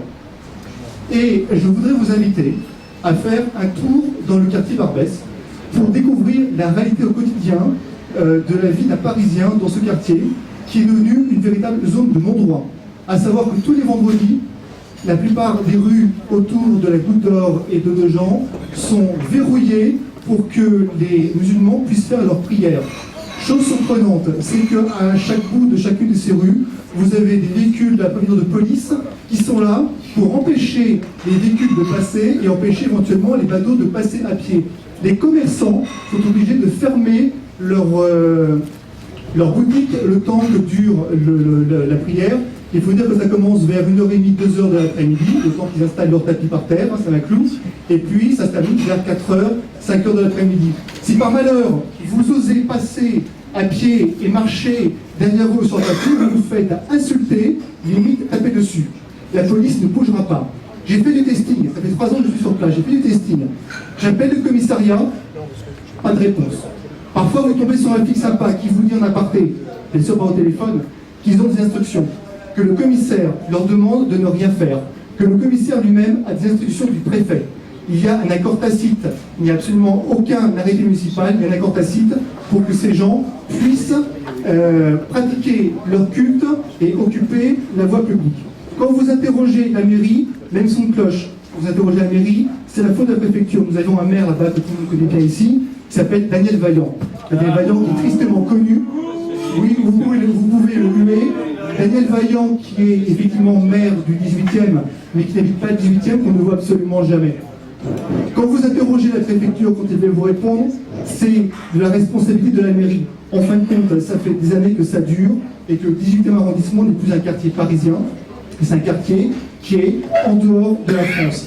C'est très simple, vous prenez la ligne 4, vous descendez à Barbès, ou vous prenez la ligne 2, vous descendez à Barbès-Rochechouart. Il n'y a aucun risque. Par contre, je tiens à le préciser, au niveau sécurité, il n'y a aucun problème. Là-bas, vous pouvez vous promener jour et nuit, il n'y a aucun souci, parce qu'effectivement, ce sont des communautés qui maintiennent l'ordre, et c'est vraiment nickel. Il y a beaucoup moins de risques, moi, pour avoir vécu des années dans le 16e ou dans le 17e. Là-bas, vous laissez une voiture ouverte, votre autoradio va y rester. Seulement la police est absente. Venez-y, promenez-vous, ne vous contentez pas des vidéos qui sont, bien sûr, qu'on voit circuler sur Internet, qui sont vraies, parce que je le vois tous les vendredis, mais ces vidéos sont démenties. Allez le voir, regardez un petit peu comment ça se passe, faites circuler autour de vous.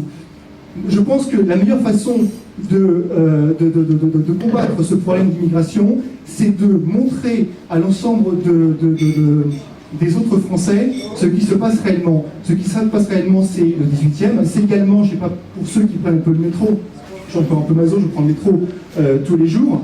Quand je suis rentré de vacances au mois de septembre, qu'est-ce que j'ai vu en 4x3 dans toutes les stations de Paris, ce sont des publicités pour le secours islamique. On a le secours catholique, on a le secours populaire, on a le secours islamique. À quoi a-t-on eu droit à la télévision? Nous avons eu droit à des publicités pour de la bouffe halal. Il faut savoir, je ne fais pas un cours d'histoire ce soir, je vais m'en tenir là. Je voudrais que vous regardiez un petit peu dans vos manuels, pour ceux qui l'ont encore, que vous regardiez comment s'est passé tout à l'heure, l'un des intervenants l'a évoqué et l'a intelligemment fait remarquer, qu'à l'époque, l'Orient était une région du monde qui était chrétienne, autant que l'Occident, que l'islam a réussi à conquérir l'Orient jusqu'au, maintenant c'est devenu Maghreb, mais tout le Golfe du Moyen-Orient était une région chrétienne, et l'islam, en l'espace de quelques siècles, par capillarité, en occupant au fur et à mesure le commerce, l'économie, les postes et la justice, a réussi, et l'histoire pour l'Inde, a réussi à coloniser cette région chrétienne. Et nous sommes en train, en ce moment, de vivre exactement la même chose. Alors c'est pas dans 5 ans, c'est pas dans 10 ans, que je ne serai pas là pour le voir. Mais ce qui est sûr, c'est que la France, peut-être laïque qu'aujourd'hui, mais quand même, de culture chrétienne, latine, grecque, celte, tout ce qu'on veut de culture occidentale, est en train de crever. Ça fait 20 ans que je le dis, ça fait 20 ans que je le vois, ça fait 20 ans que des personnes de tous bords le disent. Seulement 20 ans plus tard, on en est où? On en est là, on prend un verre, on a de la chance, ce soir c'est pas les critères, on a le droit d'avoir de l'alcool dans la bière. Combien de temps? Je ne sais pas encore. Mais si on est là au bout de 20 ans, dans 20 ans il sera encore. Et dans 40 ans il ne sera plus du tout. Voilà. Je suis Marcel Amida, pour paraphraser un célèbre président de la République américain, Kennedy. Je suis le mari de la dame qui est à côté de moi. Je voulais poser une question à maître, pardon, pas maître parce que je connais un maître Lemoine, mais à monsieur Lemoine, le maire de Montfermeil. Comme vous avez pu entendre ce soir, je suis extrêmement tendu par tout ce que j'ai entendu. Je suis très tendu parce que d'un côté, j'ai beaucoup de raisons de donner mon point de vue, mon opinion à tous ceux qui sont intervenus, mais d'un autre côté, je ne veux pas non plus embraser la France. Je ne suis pas intéressé à mettre le feu partout. Ce qui m'intéresse, c'est de trouver les bases d'une communication intelligente, intercommunautaire, pour savoir comment améliorer la démocratie, comment améliorer le vivre ensemble. Et ce qui m'intéresse, vous, c'est votre personnalité de maire, qui donc avait être confronté précisément avec ces problèmes au quotidien. Donc je voudrais, avant de savoir comment je vais délirer sur tout ce que j'ai entendu, je voudrais connaître votre vision sur la façon de faire progresser la démocratie intercommunautaire dans notre commune. Monsieur, la nation est une et indivisible. La notion de communauté, c'est la fin de la France d'aujourd'hui, où nous avons des citoyens, nous n'avons pas de communauté. La communauté, c'est la vision de l'islam, l'Oumma, la communauté des croyants. La France est une et indivisible.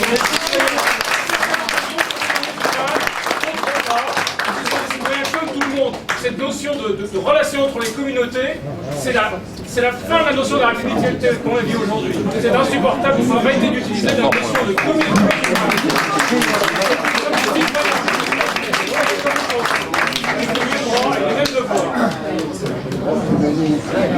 Moi ce soir, je veux bien être d'accord avec tout. Mais à un moment donné, les choses elles sont comme elles sont. Et il faut faire avec. Ça plaise ou que ça plaise pas. Et moi je suis maire de Montfermeil, avec un tiers de ma population qui est de nationalité étrangère, un autre tiers qui est français sans aucune ascendance française, et l'autre tiers qui est français avec des ascendances françaises. Voilà. À un moment donné, je prends les choses comme elles sont et je fais avec. Ça ne veut pas dire que je ne garde pas effectivement en ligne de mire un objectif, mais je pars de ce que j'ai pour essayer d'arriver à un autre endroit.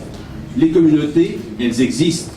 Et je veux vous dire que la communauté, une des plus organisées sur ma commune, c'est la communauté portugaise. Voilà.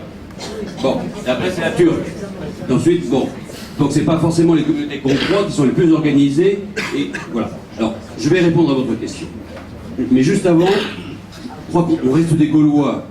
Et donc vouloir emmener tout le monde sur le même navire, on va tous s'échapper au bout d'un moment. Restons dans nos tribus respectives, faisons-les prospérer, et à force de faire prospérer nos tribus respectives, qui poursuivront à peu près le même but, je pense qu'on sera assez efficace. Mais on est Gaulois, c'est comme ça.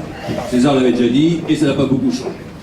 J'aime beaucoup ce mot de Jeanne d'Arc, qui ont parlé de Laïr, ce chef de bande peu fréquentable, et Jeanne d'Arc répond, il n'y aura pas trop de sang français pour sauver la France.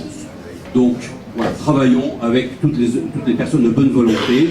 C'est pas tout à fait notre sensibilité, c'est pas tout à fait ça. D'accord, où est l'essentiel? Ensuite, comme dans la marine, où je suis un ancien marin, les cloisons étanches, ça sert que quand un caisson est torpillé, le bateau tient parce qu'on a su cloisonner. Donc, c'est pas idiot d'avoir plusieurs mouvements et de cloisonner. On peut torpiller un compartiment, mais les autres tiennent debout. Et puis, effectivement, vous l'avez rappelé, le rôle des citoyens. heureusement qu'il y a des citoyens qui rappellent les politiques à leurs engagements, à leurs responsabilités. Et quand on met un bulletin dans l'urne, c'est pas une sous-traitance pour les 6 ans à venir ou les 5 ans à venir de ce qui va se passer. C'est je te demande et je vérifie tous les jours et éventuellement je viens te houspiller quand tu t'écartes. Et je dirais le pouvoir corrompt, je le dis parce que voilà, et qu'il faut, et je remercie les citoyens qui viennent me rappeler à l'ordre quand effectivement, insensiblement, eh bien, on dérive petitement, on n'est pas infaillible, on est aussi des hommes tout comme les autres. Eh bien, heureusement qu'il y a des citoyens vigilants et je les remercie, et quelle que soit leur sensibilité politique, c'est eux qui ont raison. Alors, sur la question que vous m'avez posée, dans nos banlieues, l'enjeu, il n'est pas social, il n'est pas économique, il n'est pas urbain. Certes, il y a des dysfonctionnements socio-économiques et urbains, mais ce ne sont que des conséquences, ce ne sont pas des causes. Les causes, elles sont d'ordre culturel à minima, culturel dans un certain nombre de cas. On ne va pas reprendre la discussion qu'on a eue ce soir. Moi, j'ai deux messages, enfin deux phrases fortes qui guident mon action municipale depuis fort longtemps. Pour être quelqu'un, il faut être de quelque part. Ça, c'est la première phrase. Et la deuxième phrase, de la connaissance vient la reconnaissance. La reconnaissance dans les deux sens du terme. Je te reconnais une existence, une originalité, une culture, une particularité, et ensuite je te suis reconnaissant de ce que tu m'apportes par ta différence. Deux illustrations sur ces deux phrases, enfin une illustration pour chacune de ces phrases. Pour être quelqu'un, il faut être de quelque part. On a fait à Montfermeil un son-lumière. Voilà. Tout simplement, la petite histoire locale qui croise la grande histoire locale. Et maintenant, depuis 4 ans, ce sont Les Misérables que nous avons mis en scène, puisque Victor Hugo a situé l'auberge de Thénardier à Montfermeil, et la rencontre entre Cosette et Jean Valjean à Montfermeil. Et l'idée, c'est de donner à toutes nos populations des repères historiques qui puissent, dans le micro qui faiblit, je crois, qui puissent s'approprier, même comme ça, je crains sur la technique un peu des micros, que ce soit la pile qui faiblisse. Mais bon, voilà. Donc, essayer de donner des racines, des repères. Et ben voilà, c'est pas... Non mais ça arrive, hein. Et je vais parler plus fort. Donc un son-lumière, il a 15 ans d'existence et il fédère autour 350 Montfermeillois. Toutes générations confondues, tout quartier confondu. J'ai un peu plus de mal, c'est vrai, à faire participer les populations du quartier des Bosquets. Voilà, merci beaucoup. J'ai un peu plus de mal, c'est vrai, mais pour autant, je continue. Deuxième phrase. De la connaissance vient la reconnaissance dans les deux sens du terme. Nous avons institué le défilé des cultures. Ce défilé des cultures, qu'est-ce que c'est? Moi, j'ai plus de 40 nationalités sur la commune. Défilé en deux parties. La première partie, chaque communauté ou chaque personne dont l'origine est dans un autre pays que la France, en tout cas, défile dans son costume d'origine. Voilà. Je te reconnais une histoire, je te reconnais une identité, je te reconnais une culture propre. Mais ne défile à cette première partie que s'il défile à la seconde partie. Et la seconde partie, qu'est-ce que c'est? Ce sont des créations originales à partir d'une idée qui est donnée par la commune, et c'est, je vais vous donner des exemples de thèmes, à la manière de, et on prend une liste de grands couturiers français. C'est à la manière de, et on prend les noms de rues de la cité des Bosquets, Picasso, Degas, Derain, Utrillo, etc. À la manière de, ce sont les monuments de Paris. C'est le Panthéon comme Notre-Dame de Paris, comme l'Assemblée nationale ou comme le Sacré-Cœur. Et ça oblige ces personnes ou ces communautés, au départ ce sont des communautés, c'est vrai, mais après ce sont des personnes, parce qu'elles ont pu gagner en liberté, elles ont pu gagner en échange et en reconnaissance mutuelle, et à ce moment-là elles peuvent sortir de leur communauté parce qu'elles ont été reconnues comme personnes. Et voilà ce qu'on essaie de faire. Et quand j'ai 1500 personnes dans mon gymnase, toutes les nationalités, toutes les communautés, peu importe, appelons ça comme on veut, et ils sont là quand même, et que tout le monde est là, et que ça va du médecin au RMiste, de tous les quartiers, et qu'il y a une vraie, j'ose le mot, communion, autour du costume, autour du corps, autour de la féminité. C'est autre chose que un débat sur la burqa, donc il y a des choses fortes qui sont véhiculées. Bien, là je dis que l'on progresse ensemble. Alors ça n'exclut pas tout ce que l'on a dit ce soir, et je le combats de la manière la plus forte, mais en même temps que je combats de la manière la plus forte, j'essaye de favoriser ces moments-là pour que chacun puisse reconnaître l'autre, se reconnaître et s'apporter mutuellement ce que l'on peut, parce que chacun a une richesse à apporter à l'autre. Voilà ce que j'essaye timidement, petitement de faire dans cette commune. Il y aura d'autres exemples, j'ai pris les deux principaux.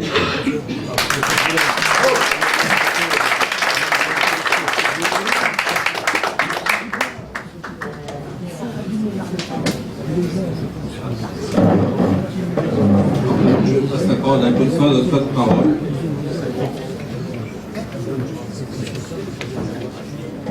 Je suis désolé, je suis arrivé un petit peu en retard, mais il a fallu que je réponde à diverses radios et télévisions. Pas pour mon bien personnel, mais pour le bien de notre vivre ensemble, tous ensemble. Donc je n'ai pas pu entendre toutes les interventions, mais celles que j'ai pu entendre sont quand même édifiantes. Et l'intérêt de cette soirée, c'est de voir à quel point elles peuvent être disparates et comment chacun exprime son ressenti de vivre maintenant dans ce beau pays de France. Il y a une question fondamentale qui a été posée tout à l'heure, je crois que c'est par Michel Serdi. Pour vous-même, monsieur, comment améliorer notre vivre ensemble? Je voudrais savoir dans la salle, à part monsieur le maire, si quelqu'un a déjà eu un mandat électif. Est-ce que quelqu'un a été élu ici, dans cette salle? Où? Ben voilà. Alors vous avez des gens qui peuvent parler, il y a beaucoup de choses, il n'y a qu'à Faucon, et comme vient de le dire monsieur le maire, quand on a des responsabilités dans une mairie, il n'y a qu'à Faucon, c'est pas si simple. Et le vivre ensemble, c'est d'abord et avant tout le respect de chacun. Le respect de l'homme qu'on a en face, de ses qualités et de sa vision de la vie. Et tant que les individus qui forment une nation ne seront pas par leur responsabilité aptes à considérer l'autre comme son égal, quel qu'il soit, quelle que soit sa confession, quelles que soient ses opinions, on ne pourra pas vivre ensemble. Ça s'apprend où? À l'école de la République. Et le premier devoir, je pense, d'un gouvernement, c'est d'apporter à ces enfants de France, d'où qu'ils viennent, les valeurs de notre pays, les valeurs qui ont consacré liberté, égalité, fraternité. Ça me paraît un point essentiel, et on a l'impression qu'il y a actuellement, de la part des hommes politiques, de la part de certains élus, un genre de démission avec ces profs qui se font, comme on le voit, comme on l'entend, jusqu'à taper dessus. Et bien quand des professeurs de l'enseignement public se font taper dessus, c'est que la République va mal. La République, c'est quoi? C'est la res publica, c'est la chose partagée. Ce que nous devons partager, ce sont les valeurs de la France qui ont été acquises au cours des siècles. Ceci est fondamental. Alors, s'il y a un message à apporter quelque part auprès des gens qui vous entourent, c'est avant tout ce respect mutuel. Je voudrais que cette notion passe vraiment dans votre esprit, car c'est tout à fait fondamental. Il y a ici des chrétiens, des musulmans, des juifs, des sikhs, peu importe. Nous sommes tous, et les athées, madame, nous sommes tous égaux sur cette terre. Alors respectons-nous, c'est le début du vivre ensemble et du savoir vivre ensemble. Alors que faire? Pratiquement. Mais pratiquement, lorsqu'on a des idées et qu'on veut les défendre, monsieur le maire, vous le savez bien, qu'est-ce qu'on fait? Se présente aux élections. Parce que parler dans les cafés, parler avec des beaux discours, dans les dîners en ville, c'est une chose, mais savoir s'imposer et imposer ses idées, c'est autre chose. Personnellement, j'avais 17 ans, en 62, monsieur Le Canuet me plaisait, je suis allé voir monsieur Le Canuet et j'ai fait sa campagne. Et puis ensuite, je suis rentré aux jeunesses giscardiennes et j'ai supporté monsieur Giscard. Chacun avait le droit de penser que c'était pas le bon cheval, peu importe.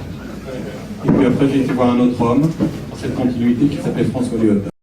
Et j'ai fait toute une carrière auprès de François Léotard, et de ce qu'on appelait à l'époque la bande à Léo. Et aujourd'hui, des amis m'ont demandé de rejoindre la droite libre, mais pourquoi pas? C'est tout à fait mes idées, c'est tout à fait mes opinions. Et je défendrai ces idées et ces opinions. Je prends ma retraite dans quelques jours. Croyez-moi, j'ai du beau temps devant moi. Alors ce que je voudrais vous dire, c'est que si vous avez vraiment la force et la niaque, que vous avez envie de vous battre pour vos idées, vous n'aurez pas d'autre choix. 2012, vous aurez supporté un candidat. Supportez-le jusqu'au bout. Mais après, il y aura des élections législatives, il y aura des élections municipales. Inscrivez-vous sur les listes. Mettez-vous en guerre, parce que la politique, c'est la guerre. C'est combien tu as de divisions, et je te respecte. Il n'y a pas d'autre possibilité que de faire passer vos idées. Lorsque notre ami vous a expliqué comment ça se passait dans un autre pays et comment ça s'est passé, ils ont pris les armes, ils y sont allés, ils ont des députés. Vous ne réussirez pas autrement qu'en ayant la parole à l'Assemblée nationale, qu'en ayant la parole dans vos communes. Vous ne pouvez pas réussir autrement. Tout ce que l'on fait ici, c'est bien. Chacun a pu apporter sa pierre à l'édifice. C'est fondamental.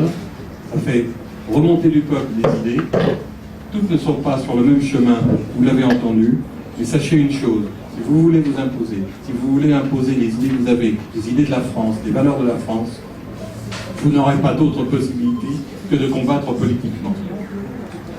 Je crois que monsieur le maire, vous êtes d'accord avec moi? Il n'y a pas d'autre chemin. Qu'est-ce que vous faites? Bravo, avec le plus grand respect, monsieur le maire. Merci pour notre pays et pour votre ville.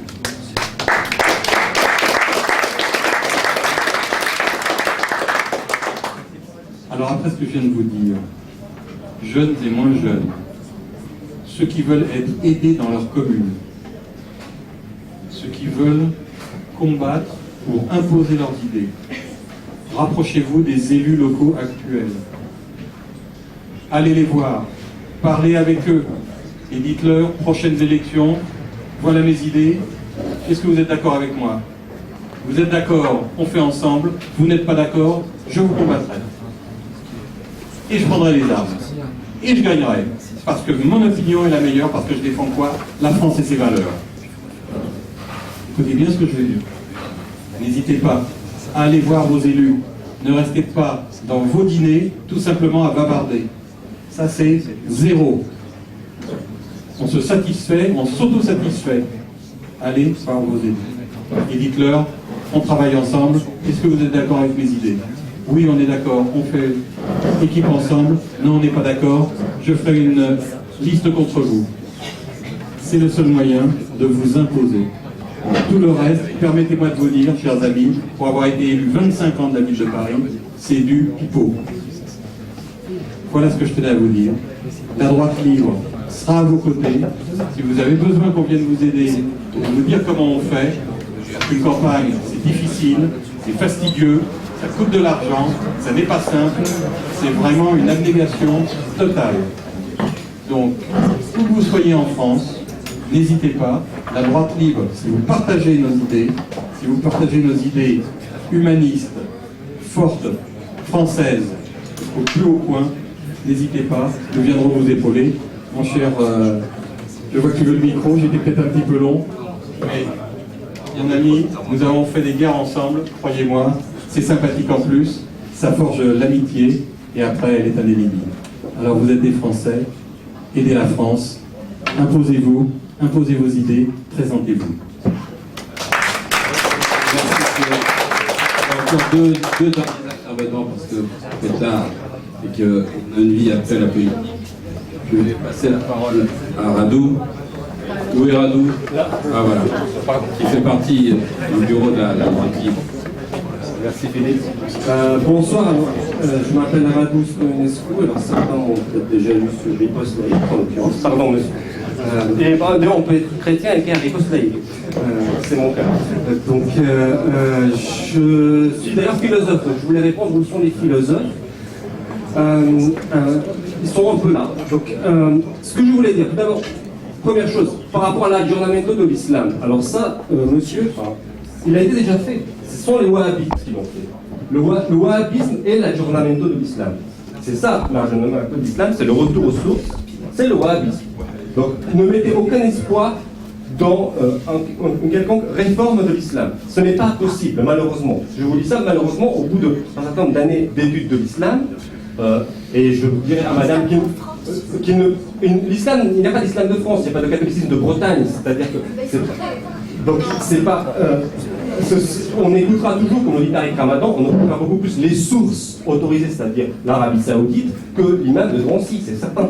Donc, il n'y a aucun espoir de réformer l'islam. C'est mon humble point de vue. Et justement, et c'est pour ça d'ailleurs qu'il est, à mon avis, désespéré, l'islam, lui-même. Pour vous donner une autre histoire, à mon sens, l'islam sait très bien, c'est-à-dire la minorité agissante dont on parle tout à l'heure, sait très bien que l'idéologie islamique ne peut pas résister dans un monde ouvert. Et on le voit très bien qu'en fait, il n'y a pas pire islamophobe que les anciens musulmans. Ceux qui ouvrent les yeux et qui se rendent compte donc ils ont été embobinés depuis leur enfance et ceux qui ont subi leurs ancêtres en des générations, il n'y a pas pire islamophobe qu'eux. Parce qu'ils en veulent à Mahomet, c'est un retour, c'est simple, l'islam c'est un culte de Mahomet, non? Donc cet amour qu'on censé lui vouer se retourne en haine, c'est simple, et c'est ça qui se perd, et c'est ça qui se perd d'une manière absolument normale, une fois que l'on découvre, non pas le Coran, mais la Sira. Moi je pense que ce qu'il faut lire, c'est pas du tout le Coran, non, la Sira, c'est-à-dire la vie de Mahomet. Il faut absolument pas du tout plonger dans le Coran, ça ne sert à rien. Regardons celui qui l'a soi-disant révélé. Et ça, il y a des biographies chez Fayard, que vous pouvez trouver à n'importe quel FNAC. Ce n'est pas la peine d'aller décortiquer la chronologie des sourates, qu'est-ce qui annule quoi, qu'est-ce qui est l'abrogeant, l'abrogé, quels sont les hadiths authentiques, les inauthentiques, les faibles, les pas faibles. Ça ne sert à rien. Regardez qui a révélé tout ça et demandez-vous si vous voulez suivre ce gars-là. Ça vous économisera beaucoup de temps. Vous trouvez chez Fayard, moi je n'ai pas d'action chez eux, mais c'est la traduction par Atalas, un professeur à Nancy, qui est parfaitement correct. Bon, encore qu'elle est expurgée, hein, parce qu'il n'y a pas les tortures, il n'y a pas mais déjà tout ce qu'il y a, c'est suffisant pour se faire une idée du bonheur.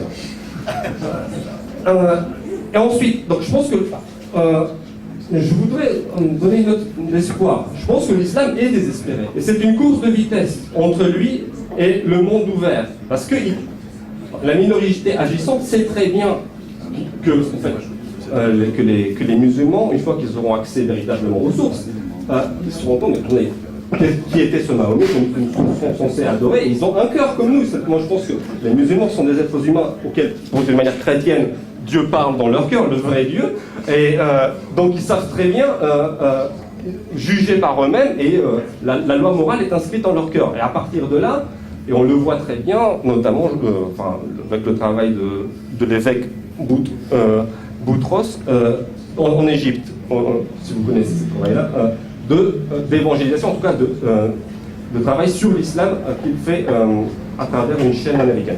Bref, et ce que je pense, alors, je suis désolé Claude parce que je vais être un peu un peu contraire au tien, c'est-à-dire que je pense qu'il faut arrêter le respect. Il y a quelque chose qui me sidère en France, moi qui suis un immigré de la première génération, bon, d'après mon nom vous aurez compris que je suis au moment de naissance, alors je pense que c'est le thème de la repentance. Si nous sommes traités de fascistes, et nous le serons, c'est notre quotidien, c'est finalement parce que nous ne pouvons pas aimer la France. Aimer la France, ça veut dire, quand on aime quelque chose, on déteste logiquement tout ce qui la met en danger, c'est logique. Non, parce que c'est ça l'amour. L'amour, c'est aimer quelqu'un, c'est pas aimer tout le monde. L'amour, c'est une grande injustice. Et sauf que, à cause de la repentance, l'amour de la France, qui forcément va de pair avec une haine de tout ce qui met en danger la France, est dénoncé et il est stigmatisé. D'ailleurs, entre parenthèses, c'est quand même drôle de parler de stigmatisation des musulmans, eux qui rejettent la crucifixion du Christ. Mais ça, c'est une petite parenthèse. Donc, là,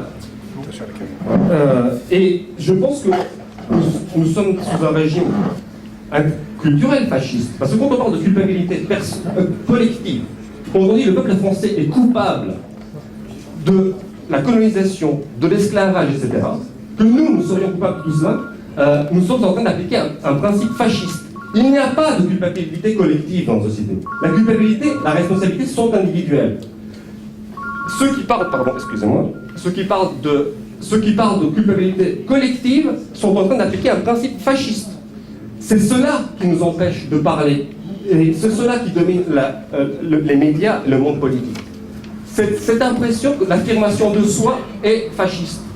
Or, on applique un principe fasciste pour empêcher une véritable défense des principes démocratiques. Donc, je pense que j'ai largement écoulé mon temps. Et je pense qu'il ne faut absolument pas du tout être respectueux envers de tout ce qui n'est pas respectueux envers nos valeurs.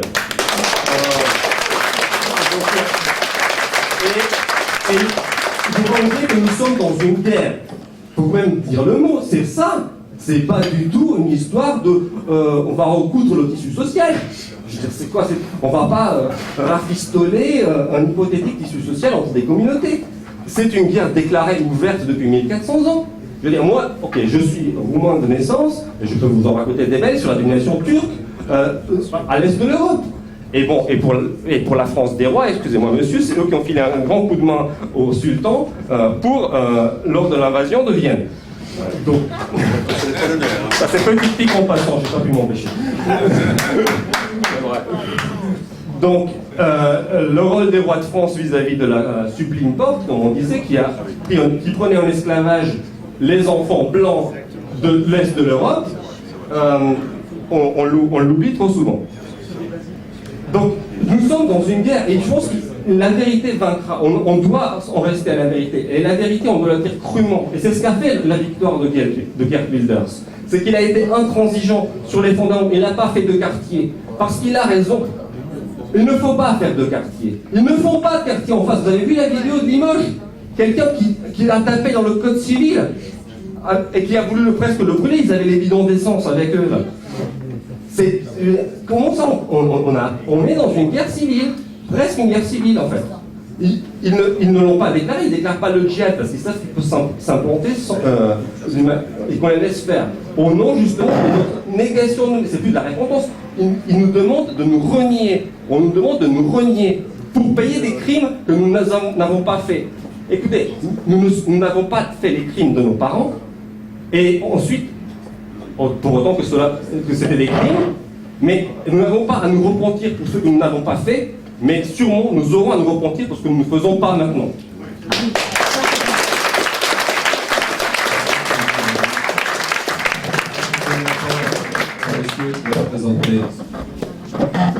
Oui, bonjour, je m'appelle Axil, je suis français d'origine kabyle, je ne suis jamais intéressé à la question kabyle jusqu'à aujourd'hui. Donc une information. La Kabylie s'est dotée depuis le 1er juin d'un gouvernement en exil.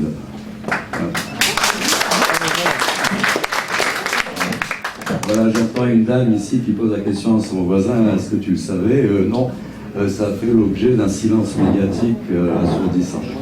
Bon, aujourd'hui le problème se pose au Kabyle, c'est que l'Algérie, le pays sur lequel ce territoire le Kabyle n'a qu'un seul projet de gouvernance, c'est l'islamisation, l'arabicisation, et les Kabyles disent non.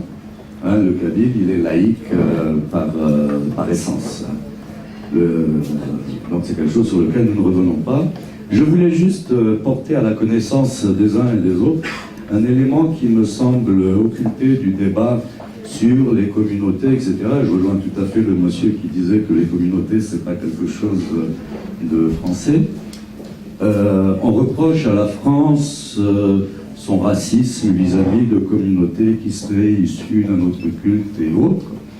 Or, il faut savoir que la France a déjà prouvé qu'elle est en capacité d'absorber des populations étrangères, fussent-elles d'un autre culte, en l'occurrence même musulmans, et elle a prouvé par l'absorption des populations kabyles. Les Kabyles représentent à peu près 2 millions de personnes en France. Excusez-moi. Elles représentent 2 millions de personnes. Globalement, les Kabyles sont musulmans. Et à ma connaissance, il n'y a jamais eu de communautarisme, de particularisme kabyle ou autre. Donc la France sait faire. Ce qui veut dire que ces minorités agissantes qui vocifèrent aujourd'hui et qui veulent nous culpabiliser au prétexte que elles sont de notre culte et que nous ne saurions les accepter, qui nous traitent de racistes, de fascistes, de tout ce qu'on veut, peut-être peuvent-elles, en s'appuyant sur les Kabyles, de ce qu'ont réalisé les Kabyles en France, on démontre que la France sait faire. Voilà. Donc partant de là, c'est un langage qui a déjà été porté à la connaissance des hommes politiques, mais apparemment ils ne veulent pas en entendre parler pour l'heure. Voilà, c'était l'indication que je voulais vous donner. Maintenant, je vais donner la parole à un monsieur, et nous allons bientôt conclure cette soirée. Bonsoir à tous, je m'appelle Jean-Marc, pour ceux qui ne me connaissent pas encore, je ne vais pas me mettre derrière la caméra. Donc voilà, je suis l'éditeur, je vais me parler d'un livre qui va sortir dans les jours qui viennent, qui s'appelle Ces mères qui courtisent l'islamisme, et rassurez-vous, Xavier Lemoine n'en fait pas partie. C'est vraiment une différence de nature, pas de degré, entre les mères qui favorisent l'islamisme et les mères qui font avec, qui essayent de freiner de tous les moyens qu'ils le peuvent. Donc, je vais être bref, je vous rassure, j'ai juste un message à vous faire passer, j'en ai pas deux. Le message, c'est l'union. J'entends beaucoup de choses ce soir, ça me ravit. On est français, c'est normal, on aime la liberté d'expression, il faut qu'on la conserve, mais il faut avant tout qu'on soit unis. Tant qu'on n'est pas unis, on n'ira nulle part. En face, ils sont unis. Voilà. Et que faire? Deuxième message que je veux vous faire passer. Un message peut-être complémentaire de celui de la droite libre. Moi, je ne suis pas membre d'un parti, mais je suis journaliste. Et j'ai constaté une chose depuis les 30 dernières années, c'est que la politique s'est verrouillée, les médias sont verrouillés, quasiment toutes les actions qu'on peut faire en tant que citoyen, il n'y a plus de conséquences. Vous votez au référendum de 2005, on s'assoit dessus. Vous parlez dans les médias, on ne vous invite plus. On ne vous a jamais invité. Moi, on ne m'a jamais invité, je me suis invité. Mais il y a un grand changement, celui qui sait tout à l'heure qui parlait de... ça fait 20 ans qu'il entend ça. Eh bien, depuis 10 ans, il y a un changement majeur dont il faut tous qu'on prenne conscience, et on a commencé à le prendre conscience, c'est Internet. Ce média, c'est notre chance. Je dis souvent, De Gaulle avait la BBC, nous, on a Internet. Et l'occupation a lieu tous les jours, mais le débarquement a lieu tous les jours aussi sur Internet. Donc, moi, je vous invite. Donc, Joachim Veliocas, l'auteur de ce livre, Les mères qui courtisent l'islamisme, il a créé un site que vous connaissez sans doute, qui s'appelle l'Observatoire de l'islamisation. Un travail remarquable, de fond, sourcé. Je vous invite à y aller, mais surtout, chacun à notre niveau, qu'on soit petit ou grand, qu'on soit informé ou pas, on peut faire quelque chose. Et ce quelque chose, c'est donner de l'information, diffuser de l'information. Soit en créant son site, soit en envoyant de l'information aux gens qui l'ont fait. Moi, j'ai créé un site qui s'appelle Enquête et Débat. Je vous invite à aller voir. Il y a toutes les tendances. On essaie de défendre la liberté d'expression. C'est assez jeune, donc... mais on a besoin des informations du terrain, et pas simplement sur l'islam. On ne gagnera pas, je pense, en se focalisant sur une thématique, comme F de Souche qui va focaliser sur l'immigration, et ça c'est le Front National qui fait ça depuis 30 ans, et ils ont échoué. Ne refaisons pas les mêmes erreurs, tirons les enseignements des 30 ans d'échec du Front National. Et ramenons à nous les gens que Jean-Marie Le Pen a égarés. Voilà. Et pour cela, envoyer de l'information, elle sera relayée, et pour citer un auteur que vous connaissez peut-être, qui s'appelle Alvin Toffler, un grand penseur américain, il a écrit des livres fondamentaux, mais j'en citerai qu'un, c'est La Nouvelle Vague. Il explique que le pouvoir, dans les temps anciens et reculés, c'était la violence, après, le pouvoir, c'était l'argent, et aujourd'hui, c'est l'information. Les divisions, je pense que c'est important de militer politiquement, mais c'est crucial de prendre conscience que nous sommes tous des guerriers de l'information. Je vous remercie. Merci pour ce débat qui a été ouvert, qui a été franc, parfois complémentaire. Et le dernier mot, c'est vrai, nous avons l'Internet, vous pouvez venir sur le blog de la droite libre, nous ne lâcherons rien, nous continuons le débat, nous irons porter ce débat comme nous l'avions prévu, et nous serons très heureux de tous se réunir autour d'un verre, autour d'un dîner débat. Je tiens à vous remercier. J'espère que vous serez présents pour notre prochain rendez-vous que vous pourrez voir sur notre blog. Je vous remercie.